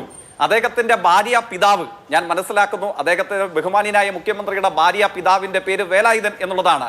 അദ്ദേഹത്തെ സന്ദർശിക്കാൻ പോയി. അദ്ദേഹം സ്വാഭാവികമായും പ്രായാധിക്യമുള്ള ഒരാളാണ് എന്നുള്ളത് കൊണ്ടാണ് ഞാൻ അദ്ദേഹത്തിന്റെ പേരെടുത്ത് പറയാഞ്ഞത്. സാധാരണഗതിയിൽ നമ്മുടെ നാട്ടിൽ ഇത്തരം ബന്ധത്തിൽപ്പെട്ട ആളുകൾ ഉപയോഗിക്കുന്ന ഒരു പദമാണ് അമ്മായി അച്ഛൻ. ഒരു അശ്ലീലമാണോ? മുഖ്യമന്ത്രി വി ഡി സതീശൻ ഒരു അശ്ലീലമാണോ? ഞാൻ ഉപയോഗിക്കാൻ പാടില്ലാത്ത പ്രയോഗം എന്താണ് എന്ന് കോൺഗ്രസ് പ്രതിനിധിയുടെ അവസരത്തിൽ അങ്ങ് ചൂണ്ടിക്കാണിച്ചാൽ ഞാനത് മുൻകാല പ്രാബല്യത്തോടെ പിൻവലിക്കാനോ അല്ലെങ്കിൽ അതിൽ അശ്ലീലമുണ്ടെങ്കിൽ അമ്മായി അച്ഛനിലോ വി ഡി സതീശനിലോ മുഖ്യമന്ത്രിയിലോ ആ സന്ദർശനത്തിലോ അശ്ലീലമുണ്ടെങ്കിൽ അങ്ങ് ചൂണ്ടിക്കാണിക്കുന്ന അശ്ലീലത്തെ മുൻനിർത്തി ഞാൻ ഖേദം പ്രകടിപ്പിക്കാനും തയ്യാറാണ്. ഒരു സംശയവും ഉണ്ടാവേണ്ടതില്ല. ഹെലികോപ്റ്ററിൽ പോയി എന്നുള്ളതും അദ്ദേഹം ഈ സ്വകാര്യ ആശുപത്രിയിൽ തന്റെ ഭാര്യാപിതാവായ വേലായുധനെ സന്ദർശിച്ചു എന്നുള്ളതും നഗ്നമായൊരു യാഥാർത്ഥ്യമായി, ആരാലും നിഷേധിക്കപ്പെടാത്തൊരു യാഥാർത്ഥ്യമായി നമ്മളുടെ മുമ്പിൽ നിൽക്കുകയാണ്. അത് നിൽക്കുന്നിടത്തോളം കാലം കൊച്ചിയിലെ ഇൻവെസ്റ്ററുള്ള കൊച്ചിയും മാറി മാറി പറയുന്ന നുണ പറയുന്ന പ്രതിവാര നുണപറയൽ പരിപാടിയായി അധപ്പതിപ്പിക്കാനുള്ള വാർത്താ സമ്മേളനങ്ങൾ ചോദ്യം ചെയ്യപ്പെടുമെന്ന കാര്യത്തിൽ ഒരു സംശയവുമില്ല. നുണ പറയുന്നത് ആരായാലും, അത് ഏത് വലിയ പൊന്നുതമ്പുരാനായാലും, ഇനി 10 മുഖ്യമന്ത്രിമാരുടെ വലിപ്പമുള്ള ഒരു മനുഷ്യനാണ് കേരളത്തിന്റെ മുഖ്യമന്ത്രിയെങ്കിലും അദ്ദേഹം ദയാരഹിതമായി ചോദ്യം ചെയ്യപ്പെടും. ചോദ്യങ്ങൾ ഉണ്ടാവുക തന്നെ ചെയ്യും. ഈ ചോദ്യങ്ങൾ ഉണ്ടായപ്പോൾ അദ്ദേഹം വീണ്ടും പറയുന്നത് എന്താണ്? അദ്ദേഹം വാർത്ത നമ്മുടെ ഈ തർജിമയിലെ തെറ്റിനെ കുറിച്ച് പറഞ്ഞ അദ്ദേഹം ഒരു മുഴുവൻ സമയവും സംപ്രേഷണം അവസാനിപ്പിക്കേണ്ട വന്ന കോൺഗ്രസിന്റെ ഔദ്യോഗിക മാധ്യമത്തെ സംബന്ധിച്ച് അദ്ദേഹം മിണ്ടിയതേയില്ല. അദ്ദേഹം വീണ്ടും വിമർശിക്കാൻ ശ്രമിക്കുന്നത് ബെർലിൻ കുഞ്ഞനന്ദൻ നായരെ മുൻനിർത്തിയിട്ട് പിണറായി വിജയനെയാണ്. ആ ബെർലിൻ മരണപ്പെടുന്ന സമയത്ത് അങ്ങേക്ക് സമീപകാല ചരിത്രം ഓർക്കുന്നില്ലെങ്കിൽ അങ്ങേ ഞാൻ ഓർമ്മിപ്പിക്കാൻ തയ്യാറാവുകയാണ്. ആ ബെർലിൻ മരണപ്പെടുന്നതിന് മുമ്പ് ഏറ്റവും ഔത്സുക്യത്തോടു കൂടെ ആവശ്യപ്പെട്ടത് എന്താണ്? താൻ മരണപ്പെടുന്നതിന് മുമ്പ് എനിക്ക് ഏറ്റവും ഒടുവിൽ കാണേണ്ട രാഷ്ട്രീയ നേതാവിന്റെ പേര് ആരാണെന്ന് എന്ന് ചോദിച്ചപ്പോൾ ആ കണ്ണൂരുകാരനായ ബെർലിൻ പറഞ്ഞത് അത് പിണറായി വിജയനെ കാണണം എന്നുള്ളതാണ്. നമ്മുടെ എല്ലാവരുടെയും ഓർമ്മയിലില്ലേ? പിന്നെ മാധ്യമപ്രവർത്തകൻ ഈ ചർച്ചയിൽ പ്രധാനപ്പെട്ട ഒരു കാര്യം പറഞ്ഞു. ഇതിനകത്തെ എഫിഷ്യൻസിയെ സംബന്ധിച്ചും അക്കൗണ്ടബിലിറ്റിയെ സംബന്ധിച്ചും ട്രാൻസ്പെറൻസിയെ സംബന്ധിച്ചും പ്രയോറിറ്റിയെ സംബന്ധിച്ചുമാണ് ഞാൻ ചോദ്യം ഉയർത്തിയത്. അങ്ങ് ചോദിച്ചല്ലോ കോൺഗ്രസ് പ്രതിനിധി ഒരു ഭാഗം എന്താണ്? രാജേഷിന്റെ മരണം സൃഷ്ടിക്കുന്ന ഒരു വേദനയിൽ നമ്മൾ നിൽക്കുമ്പോൾ ചിരി വരുന്നത് ആർക്കാണ്? എനിക്കാണോ ചിരി വന്നത്? അങ്ങ് കണ്ടില്ലേ ആ മരണം ഉണ്ടായ സമയത്ത് വണ്ടൂരിൽ 5 പേർ മരണപ്പെട്ട അതേ ദിവസം പൊന്നാനിയിൽ പോയി 15 വിഭവങ്ങളോട് കൂടിയുള്ള ആഡംബര സദ്യ കഴിച്ചപ്പോൾ ചിരി വന്നത് ആർക്കായിരുന്നു? കൊച്ചിയിൽ, കോട്ടയത്ത് ഞങ്ങളൊക്കെ ഈരാറ്റുപേട്ടയിലും പയ്യാനിത്തോട്ടിലും ഒക്കെ ഒരു വീട് ഇടിഞ്ഞു പൂർണ്ണമായും മണ്ണെടുത്തതിന് ശേഷം മരണപ്പെടേണ്ട വന്ന 2 ആളുകളുടെ മൃതശരീരം കണ്ടെത്തുന്ന സമയത്ത് എല്ലാ രാഷ്ട്രീയത്തിൽപ്പെട്ട പ്രവർത്തകരും അവിടെയുണ്ട്. പക്ഷെ ഇവിടെ നിന്ന് മണിക്കൂറുകൾ, ചെറിയ മണിക്കൂറുകളുടെ മാത്രം വ്യത്യാസത്തിൽ ഹെലികോപ്റ്റർ ഇറങ്ങിയ മുഖ്യമന്ത്രിക്ക് എന്തേ തോന്നിയില്ല മണ്ണെടുത്ത മൃതദേഹങ്ങൾ ദുരന്തത്തിലകപ്പെട്ട പ്രദേശം അവരെ ഒന്ന് കണ്ടുകളയാം? സ്വകാര്യ ജുവലറിയുടെ ഉദ്ഘാടനമല്ല, ദുരന്തത്തിനിരയാക്കപ്പെട്ട മനുഷ്യരാണ് എനിക്ക് പ്രധാനം. ആ പ്രയോറിറ്റി എന്തുകൊണ്ട് മുഖ്യമന്ത്രിക്ക് വന്നില്ല? അതൊരു ചോദ്യമല്ലേ? എല്ലായ്പ്പോഴും പ്രസക്തമായ ചോദ്യമല്ലേ? നിങ്ങളുടെ പ്രയോറിറ്റി ആര്? കോൺഗ്രസിന്റെ കൂടെ എല്ലായ്പ്പോഴും നിങ്ങളുടേതെന്ന് നിങ്ങൾ അവകാശപ്പെടുന്ന ആളാണത് ഗാന്ധിയുടെ പ്രസിദ്ധമായ ഒരു മറുപടി നമ്മുടെ എല്ലാവരുടെയും ഓർമ്മയിലുണ്ട്. ഇന്ത്യയെ സംബന്ധിച്ചൊരു തീരുമാനമെടുക്കുമ്പോൾ അങ്ങയുടെ മനസ്സിൽ എന്തായിരിക്കും? ഒരു തത്വശാസ്ത്രവുമല്ല. ഗാന്ധി പറഞ്ഞത് ഈ നാട്ടിലെ ഏറ്റവും നിസ്വരായ മനുഷ്യരുടെ മുഖമായിരിക്കും ഇന്ത്യയെ സംബന്ധിച്ചൊരു തീരുമാനമെടുക്കുമ്പോൾ എന്റെ മനസ്സിൽ. മുഖ്യമന്ത്രി സ്വകാര്യ ജുവലറി ഉദ്ഘാടനം ചെയ്യുന്ന സമയത്ത് മലപ്പുറത്ത് 7 അതേപോലെ കോട്ടയത്ത് 3 ആളുകൾ മരണപ്പെടുന്ന സമയത്ത് എങ്ങനെ ചിരിച്ചുകൊണ്ട് ഈ സാധാരണക്കാർ പ്രകൃതി ദുരന്തത്തിന് മുമ്പ് മരിച്ചു വീഴുന്ന സമയത്ത് എങ്ങനെ ചിരിച്ചുകൊണ്ട് സ്വകാര്യ ജുവലറിയുടെ ഉദ്ഘാടനം നിർവഹിച്ച 15 വിഭവങ്ങളോട് കൂടിയുള്ള ആഡംബര സദ്യ എങ്ങനെ ആസ്വദിച്ച് കഴിക്കാൻ കഴിയുന്നു? നിങ്ങളുടെ പ്രയോറിറ്റി ആര്? ദുരന്തത്തിലകപ്പെട്ട കേരളത്തിലെ മനുഷ്യരാണോ? കുട്ടനാട്ടിലെ മുതലപ്പുഴയിലെ അതോടൊപ്പം തന്നെ തോട്ടപ്പള്ളിയിൽ പൊഴി മുറിക്കാത്തതിനെ തുടർന്ന് അകപ്പെട്ട ദുരന്തത്തിന്റെ ഭാഗമായി ദുരിതം അനുഭവിക്കുന്ന ജനങ്ങളാണോ നിങ്ങളുടെ പ്രയോറിറ്റി? അല്ല എന്നുള്ളതാണ് പറയുന്നത്. കുട്ടനാട് MLA മാത്രമല്ലല്ലോ പറഞ്ഞത്. ഇപ്പോൾ ഏറ്റവും ഒടുവിലുണ്ടായത് എന്താണ്? ഒറ്റ വാചകോട് പറയാൻ അങ്ങനെ അനുവദിക്കണം. മുതലപ്പുഴയിൽ ദുരന്തത്തിനിരയായ ജോണിന്റെ മകനും മകളും എന്ന് പറയുന്നത് എന്താണ്? ആരാണ് പ്രയോറിറ്റി? അതല്ലേ ചോദിച്ചത്. അങ്ങ് ഹെലികോപ്റ്ററിൽ ഏതോ ദൂരത്തേക്ക് പറക്കുന്നു. MSC കപ്പലിൽ ഈ മുതലപ്പുഴയ്ക്ക് സമീപം ദുരിതമുണ്ടായപ്പോൾ 14 മണിക്കൂറിൽ അവിടെ ഇന്ത്യൻ നേവി ഫോഴ്സിന്റെ അടക്കമുള്ള രക്ഷാകർതൃ സേന അങ്ങോട്ടേക്ക് ഒഴുകിയെത്തി. എന്തേ ദിവസം 5 ആകാൻ വേണ്ടി പോകുന്നു? ഇവരുടെ ആരോഗ്യമന്ത്രിയോട് ചോദിച്ചപ്പോൾ പറഞ്ഞത് എന്താണ്? അതിപ്പോ കടലിലൊക്കെ പോയാ ദിവസം കുറെ എടുക്കും, അതുകൊണ്ട് കണ്ടെത്തൽ ഇച്ചിരി പ്രയാസമാണ്, കണ്ടെത്തൽ ഇത്തിരി വൈകും അല്ലേ? അതേ ആരോഗ്യമന്ത്രി പൊതിച്ചോർ കൊടുക്കുന്നത് മെഡിക്കൽ കോളേജിൽ അവസാനിപ്പിക്കണമെന്നത് അതേ ആരോഗ്യമന്ത്രി ഇന്ന് പുനലൂർ താലൂക്ക് ആശുപത്രിയിൽ പോയി താലൂക്ക് ആശുപത്രിക്കുള്ളിൽ കോൺഗ്രസിന്റെ കൊടികെട്ടിയ സംഘടനകളുടെ സ്വീകരണം ഏറ്റുവാങ്ങി വരികയാണ്. ഇതൊക്കെ കാണുന്ന മനുഷ്യർ ഇവർക്ക് വോട്ട് ചെയ്ത മഹാഭൂരിപക്ഷമാണല്ലോ. എന്നിട്ട് അദ്ദേഹം പറഞ്ഞൊരു പ്രയോഗം എന്താണ്? ഒറ്റവാചകൂടെ ബിജിലി മോൻ എന്ന് പറയുന്ന ഇടതുപക്ഷത്തിന്റെ പ്രവർത്തകനെ നോക്കിയിട്ട് ഇങ്ങനെ കുറെ മോന്മാർ അല്ലേ, അതാണ് അദ്ദേഹത്തിന്റെ പ്രയോഗം. ഞാനൊരു അശ്ലീലതയും ആരോപിക്കുന്നില്ല കേട്ടോ. അങ്ങേക്ക് തോന്നുന്നുണ്ടെങ്കിൽ മാത്രം ഇങ്ങനെ ചർച്ചയിൽ പങ്കെടുക്കുന്നത് കോൺഗ്രസിന്റെ നിലവാരമല്ല എന്ന് തോന്നുന്നുണ്ടെങ്കിൽ മാത്രം അങ്ങ് നിർത്തിയാൽ മതി. ഇല്ലെങ്കിൽ ഇത് ഒരു അലങ്കാരമായി അങ്ങ് തുടർന്നു കൊള്ളുക. ആ അമ്മ ഇന്നലെ മാധ്യമ പ്രവർത്തകരോട് പറഞ്ഞത് എന്താണ്? എന്റെ മകൾ പഞ്ചായത്ത് ഓഫീസിലെ സ്റ്റാഫാണ്, അവരെന്നോട് പറഞ്ഞിട്ടുണ്ട് ഒരു കാര്യവും പറയരുത്. പക്ഷേയോ 2018 ഞാൻ ക്യാമ്പിലായിരുന്നു. ആ ക്യാമ്പിൽ നിന്ന് ഇറങ്ങിപ്പോകുമ്പോൾ എങ്ങനെയാണ്? തിരുവോണം ആഘോഷിക്കാൻ പോകുന്നത് പോലെയാണ് ആ ക്യാമ്പിൽ നിന്ന് ഇറങ്ങിപ്പോയത്. 2026 പ്രളയത്തിന്റെ ഘട്ടത്തിലോ ചോദിക്കുന്നത് UDF അനൗദ്യോഗിക മാധ്യമ സ്ഥാപനവും മാധ്യമ പ്രവർത്തകരും ആ മൈക്കുമാണ്. ചോദിക്കുമ്പോൾ പറയുന്നത് എന്താണ്? ഒന്നുമില്ല. ഇതേ സ്ത്രീ, അതേ അമ്മ നമ്മുടെ മുമ്പിൽ പറഞ്ഞതാണ്. എന്തേ ബഹുമാനപ്പെട്ട കോൺഗ്രസ് പ്രതിനിധി ആ കണ്ണീര് കാണാൻ അങ്ങേക്ക് കണ്ണില്ലാതെ പോകുന്നത് എന്തുകൊണ്ടാണ്? ഈ മരണപ്പെട്ട മനുഷ്യരുടെ മൃതദേഹത്തിനും ദുരിതത്തിനും മുമ്പിൽ എങ്ങനെ ജുവലറി ഉദ്ഘാടനം മുതൽ ഭാര്യാപിതാവിന്റെ സന്ദർശനം മുതൽ ഇല്ലാത്ത ഇൻവെസ്റ്റർ വരെ നിങ്ങൾക്ക് എങ്ങനെ ന്യായീകരിക്കാൻ തോന്നുന്നു? അതാണ് പ്രശ്നം. ശരി, ശ്രീ KG ജ്യോതിർഘോഷ്, വീണ്ടും കറങ്ങി ഹെലികോപ്റ്ററിലേക്കും വിരുന്നിലേക്കും സ്വർണ്ണക്കട ഉദ്ഘാടനത്തിലേക്കും തന്നെ എത്തുകയാണ്. ഈ ക്രൈസിസ് മാനേജ്മെന്റ് എന്ന് പറയുമ്പം നോക്കൂ, VD സതീശൻ മുഖ്യമന്ത്രി ആ കസേരയിൽ എത്തിയത് പോലും ഒരു ക്രൈസിസ് മാനേജ് ചെയ്തിട്ടാണ്.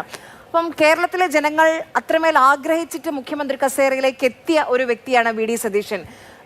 MLA-മാരുടെയൊക്കെ പിന്തുണ ഇല്ലാഞ്ഞിട്ട് പോലും അങ്ങനെ തന്നെ വേണമെങ്കിൽ പറയാം. ഒരു ക്രൈസിസ് മാനേജ് ചെയ്ത് അധികാരം ലഭിച്ചൊരു വ്യക്തിയാണ്. അപ്പം ആ ജനങ്ങൾ വോട്ട് ചെയ്ത് ജയിപ്പിച്ച ജനങ്ങൾ ഈ പറഞ്ഞതുപോലെ കാണുമ്പോൾ അതിലൊരു ഔചിത്യക്കുറവുണ്ട് എന്നത് ശരിയല്ലേ?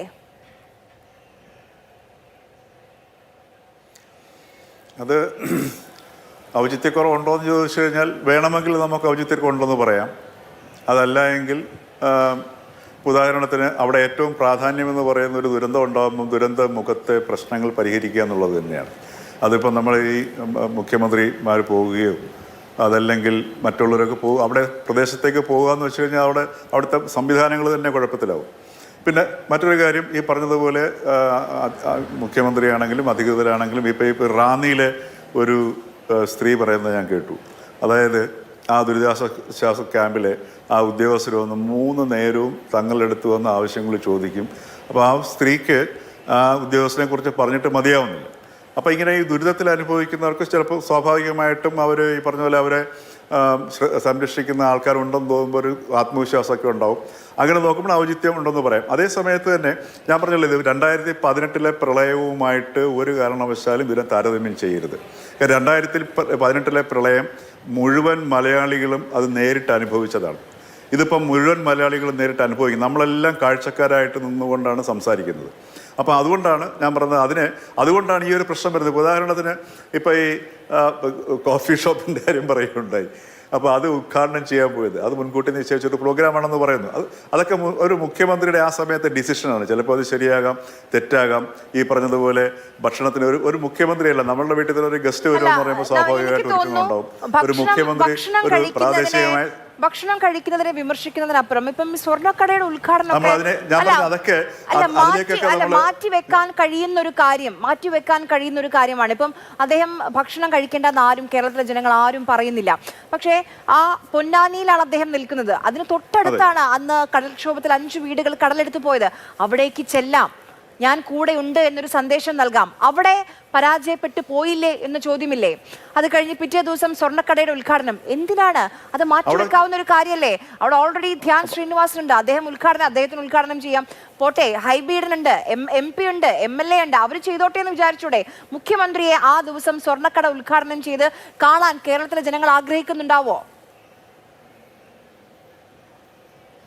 അത് നമ്മൾ ഇത് പറയുക അനൗചിത്യമാണ്. ചിലപ്പോൾ നമുക്ക് അനൗചിത്യമാണോ എന്ന് തോന്നുകയാണെങ്കിൽ അത് അനൗചിത്യമാണ്, അത്രേ ഉള്ളൂ. ഇപ്പോൾ ഉദാഹരണത്തിന് ഇപ്പോൾ ഈ ഹെലികോപ്റ്ററിൻ്റെ ഇഷ്യൂ വരുന്നു. ഞാൻ പറഞ്ഞത് ഇപ്പോൾ അദ്ദേഹത്തിന് വേണമെങ്കിൽ പറയാൻ വരുന്നത് എൻ്റെ ഭാര്യാപിതാവിനെ കാണാൻ വന്നതാണ്. കാരണം 62 വയസ്സായ മുഖ്യമന്ത്രിയാണ്. അപ്പോൾ അദ്ദേഹത്തിൻ്റെ ഭാര്യാപിതാവിൻ്റെ പ്രായം നമുക്ക് ആലോചിക്കാവുന്നതാണ്.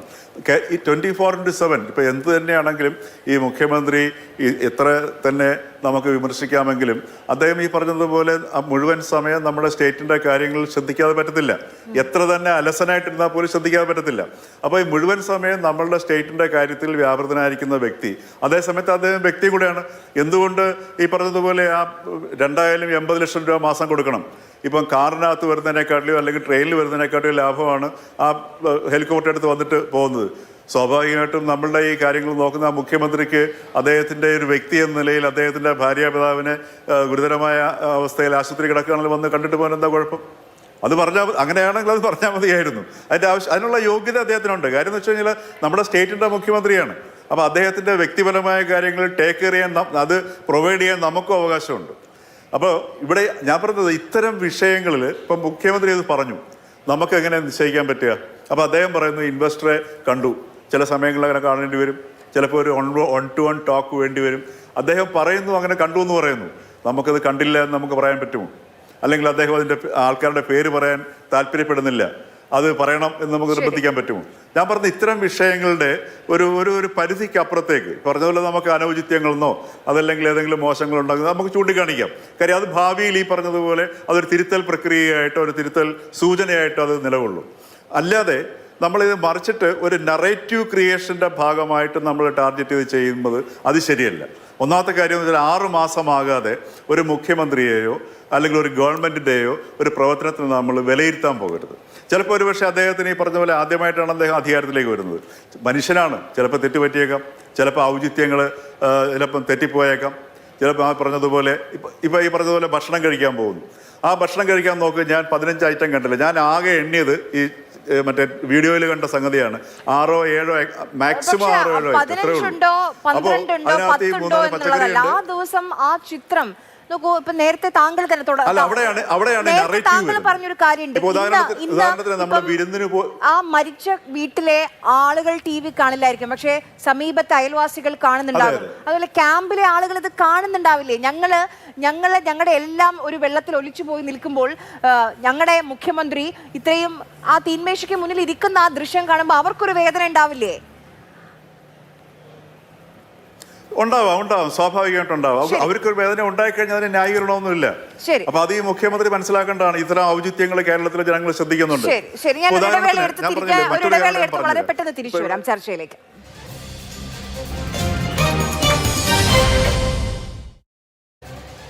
ചർച്ചയിലേക്ക് തിരികെ സ്വാഗതം. ശ്രീ VR അനൂപ്, ഇന്നിപ്പം ആദ്യം കുട്ടനാട് MLA ഒരു വിമർശനം ഉന്നയിച്ചു, വിളിച്ചിട്ട് കാര്യങ്ങൾ പറയാൻ കിട്ടുന്നില്ല, അവൈലബിൾ അല്ല മിനിസ്റ്റേഴ്സ് MLA-മാരെന്നൊരു വിമർശനം.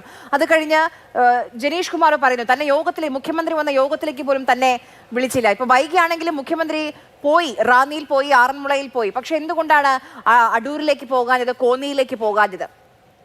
അതിലേക്ക് ഞാൻ വരാം. അതിനു മുമ്പ് ഇവിടെ CPM-ന്റെ പ്രതിനിധി അതിസമർത്ഥമായൊരു അതിവൈകാരികത സൃഷ്ടിക്കാൻ ശ്രമിക്കുക. വണ്ടൂരിൽ 5 പേർ മരിച്ചപ്പോൾ പൊന്നാനിയിൽ 15 വിഭവങ്ങൾ. ആ പ്രാസം ഒന്ന് ശ്രദ്ധിക്കണം. 15 വിഭവങ്ങൾ അവിടെ 5 പേർ മരിച്ചപ്പോൾ കല്യാണം, പാല് കാച്ചൽ കല്യാണം എന്ന് പറഞ്ഞ് അതിവൈകാരികത സൃഷ്ടിക്കാനുള്ള ശ്രമമാണെന്നേ CPM നടത്തുന്നത്. അദ്ദേഹം പറഞ്ഞൊരു കാര്യത്തോട് ഞാൻ സമ്പൂർണ്ണമായി യോജിക്കുകയാണ്. മനുഷ്യന് പ്രയോറിറ്റികളുണ്ട്. ആ പ്രയോറിറ്റികൾ മുൻകാല പ്രാബല്യത്തോട് ചർച്ച ചെയ്യണം. ഒരു ജീവിതകാലം മുഴുവൻ സമരസഖാവായ കോടിയേരി ബാലകൃഷ്ണൻ മരിച്ചപ്പോൾ വിദേശത്തേക്ക് വിനോദയാത്ര പോയ ആളുടെ പേര് പിണറായി വിജയൻ. പിണറായി വിജയന്റെ പ്രയോറിറ്റി എന്തായിരുന്നു? കോടിയേരി ഇവിടെ മരിച്ചു കിടക്കുമ്പോൾ സ്വന്തം കുടുംബവുമായി വിനോദയാത്ര നടത്തണമായിരുന്നോ പിണറായി വിജയന്റെ പ്രയോറിറ്റി? എല്ലാ പ്രയോറിറ്റിയും ചർച്ച ചെയ്യപ്പെട്ടിരുന്നേ. ഇവിടെ അല്ലല്ല, ഒരു കാര്യമല്ല. ഇവിടെ പിണറായി വിജയന്റെ പ്രയോറിറ്റിയെ കുറിച്ച് ചർച്ച ചെയ്യുമ്പോ ജയിക്ക് മിണ്ടാതിരിക്കേ. ജയിക്ക് ഇവിടെ ഞാൻ പറഞ്ഞത് 5-15 വെച്ച് കളിച്ചില്ലേ? 5-15 വെച്ച് കളിച്ചില്ലേ? ഞാൻ മിണ്ടിയോ? 5-15 വിളിച്ച് കളിച്ചില്ലേ? ഞാൻ മിണ്ടിയോ? അവിടെ 5 പേർ മരിക്കുമ്പോ ഒരു മരണ വീട്ടിൽ പോലും ചിലപ്പോ 5 കൂട്ടം കറികളൊക്കെ ഉണ്ടാവുന്നേ. ഒരു സാമ്പാറും പപ്പടവും അച്ചാറും ഒക്കെ മരണ വീട്ടിൽ പോലും ഉണ്ടാവും. ഇവിടെ അദ്ദേഹം പറഞ്ഞു 7 കൂട്ടം കറികളുള്ളോ. വളരെ കൃത്യമായി വെറുപ്പ് ഉൽപ്പാദിപ്പിക്കാൻ ശ്രമിക്കുക. ഇവിടെ 5 പേർ മരിച്ചപ്പോ 15 കൂട്ടം കറികളുമായി ആസൂത്രിതമായി ആഘോഷിക്കാൻ കേരളത്തിന്റെ മുഖ്യമന്ത്രി ശ്രമിക്കുന്നു എന്ന് പറയുന്ന വെറുപ്പുൽപാദനമാണ് ജയിക്ക് നടത്തുന്നത്. അങ്ങനെയാണോ സംഭവിച്ചത്?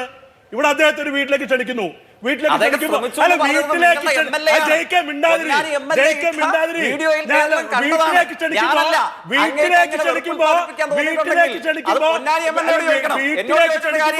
10 കൂട്ടം കറി മാറ്റി വെക്കാൻ പറയാൻ പറ്റുമോ?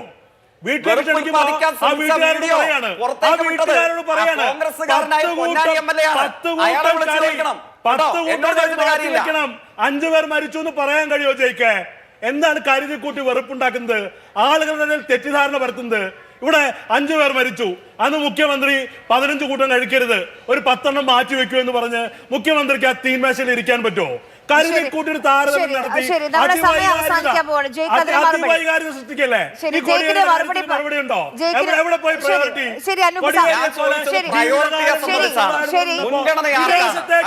വിനോദയാത്ര നടത്തിയ ആരാണ്? എവിടെ പോയി? ശരി, ജയ്ക്ക് 1 മിനിറ്റ് മാത്രമേ ഉള്ളൂ ബാക്കി, സമയം കഴിയാറായി, പറയൂ. ഒന്ന്, CPM-ന്റെ ഏതെങ്കിലും ഒരു നേതാവ് മരണപ്പെട്ട ദിവസം കേരളത്തിന്റെ മുൻ മുഖ്യമന്ത്രി സഖാവ് പിണറായി എവിടേക്കും പോയിട്ടില്ല. അത് അദ്ദേഹത്തിന് മൃതശരീരം എന്തിനു വേണ്ടി വൈകിപ്പിച്ചു? അദ്ദേഹത്തിന് യാത്ര എന്റെ കാര്യത്തിൽ ജയിക്ക് ഇടപെട്ടില്ലേ? അത് എന്തിനു വേണ്ടി അദ്ദേഹത്തിന്റെ ചരമയാത്ര തിരുവനന്തപുരത്ത് നിന്ന് നടക്കേണ്ട അദ്ദേഹത്തിന്റെ കുടുംബം പോലും പറഞ്ഞില്ലേ? കുടുംബം പോലും പറഞ്ഞില്ലേ? വിനോദിനി പറഞ്ഞില്ലേ ജയിക്ക്? വിനോദിനെ അവർ പറഞ്ഞില്ലേ അത് നിഷേധിക്കപ്പെട്ടു എന്ന്? അവർക്ക് വിഷമം ഉണ്ടാക്കിയെന്ന്? എവിടെ പോയി പ്രയോറിറ്റി? എവിടെ പോയി പ്രയോറിറ്റി? ഏതെങ്കിലും ഒരു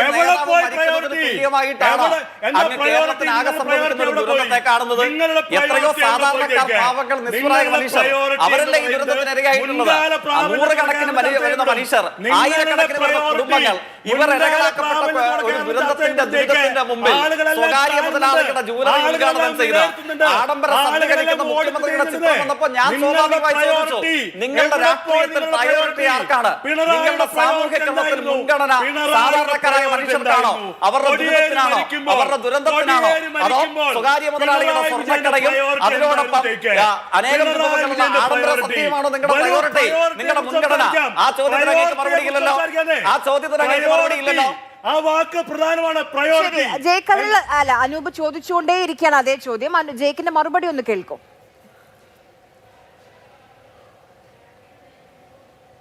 ജയ്ക്ക് മറുപടി പറഞ്ഞോളൂ.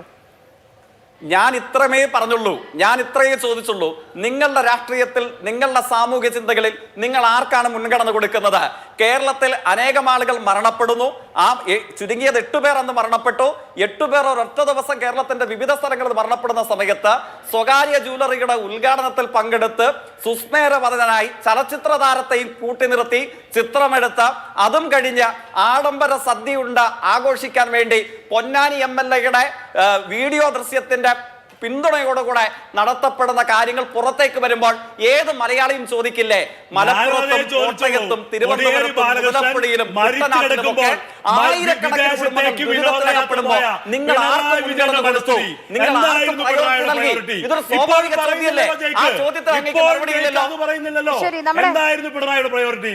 അത് പറയും ജയിക്ക്. അതിപ്പോൾ അങ്ങേക്ക് പറയാൻ പറ്റുന്നുണ്ടോ? ഒരു ജീവിതകാലം മുഴുവൻ സമരസഖാവായിരുന്ന കൊടിയേരി ബാലകൃഷ്ണൻ മരിച്ചു കിടക്കുമ്പോൾ അദ്ദേഹത്തിന് അർഹിക്കുന്ന ആദരവോട് നിഷേധിച്ച് അവിടെ വിദേശത്തേക്ക് വിനോദയാത്ര പോയ അന്നത്തെ മുഖ്യമന്ത്രിയുടെ മാനസികാവസ്ഥ, അന്നത്തെ മുഖ്യമന്ത്രിയുടെ പ്രയോറിറ്റി, അതിനെക്കുറിച്ച് അങ്ങേക്ക് പറയാൻ അങ്ങേക്ക് കഴിയില്ല ജയിക്ക്. കേരളം കണ്ടതാ കൊടിയേരി കുടുംബം വയനാട്ടിലും അദ്ദേഹത്തിന്റെ നമ്മുടെ സമയം ഇവിടെ അവസാനിച്ചിരിക്കുകയാണ്. അതുകൊണ്ട് നമ്മുടെ സമയം ഇവിടെ അവസാനിച്ചിരിക്കുകയാണ്. ഇന്നത്തെ സൂപ്പർ പ്രൈം ടൈം ഇവിടെ അവസാനിക്കുന്നു.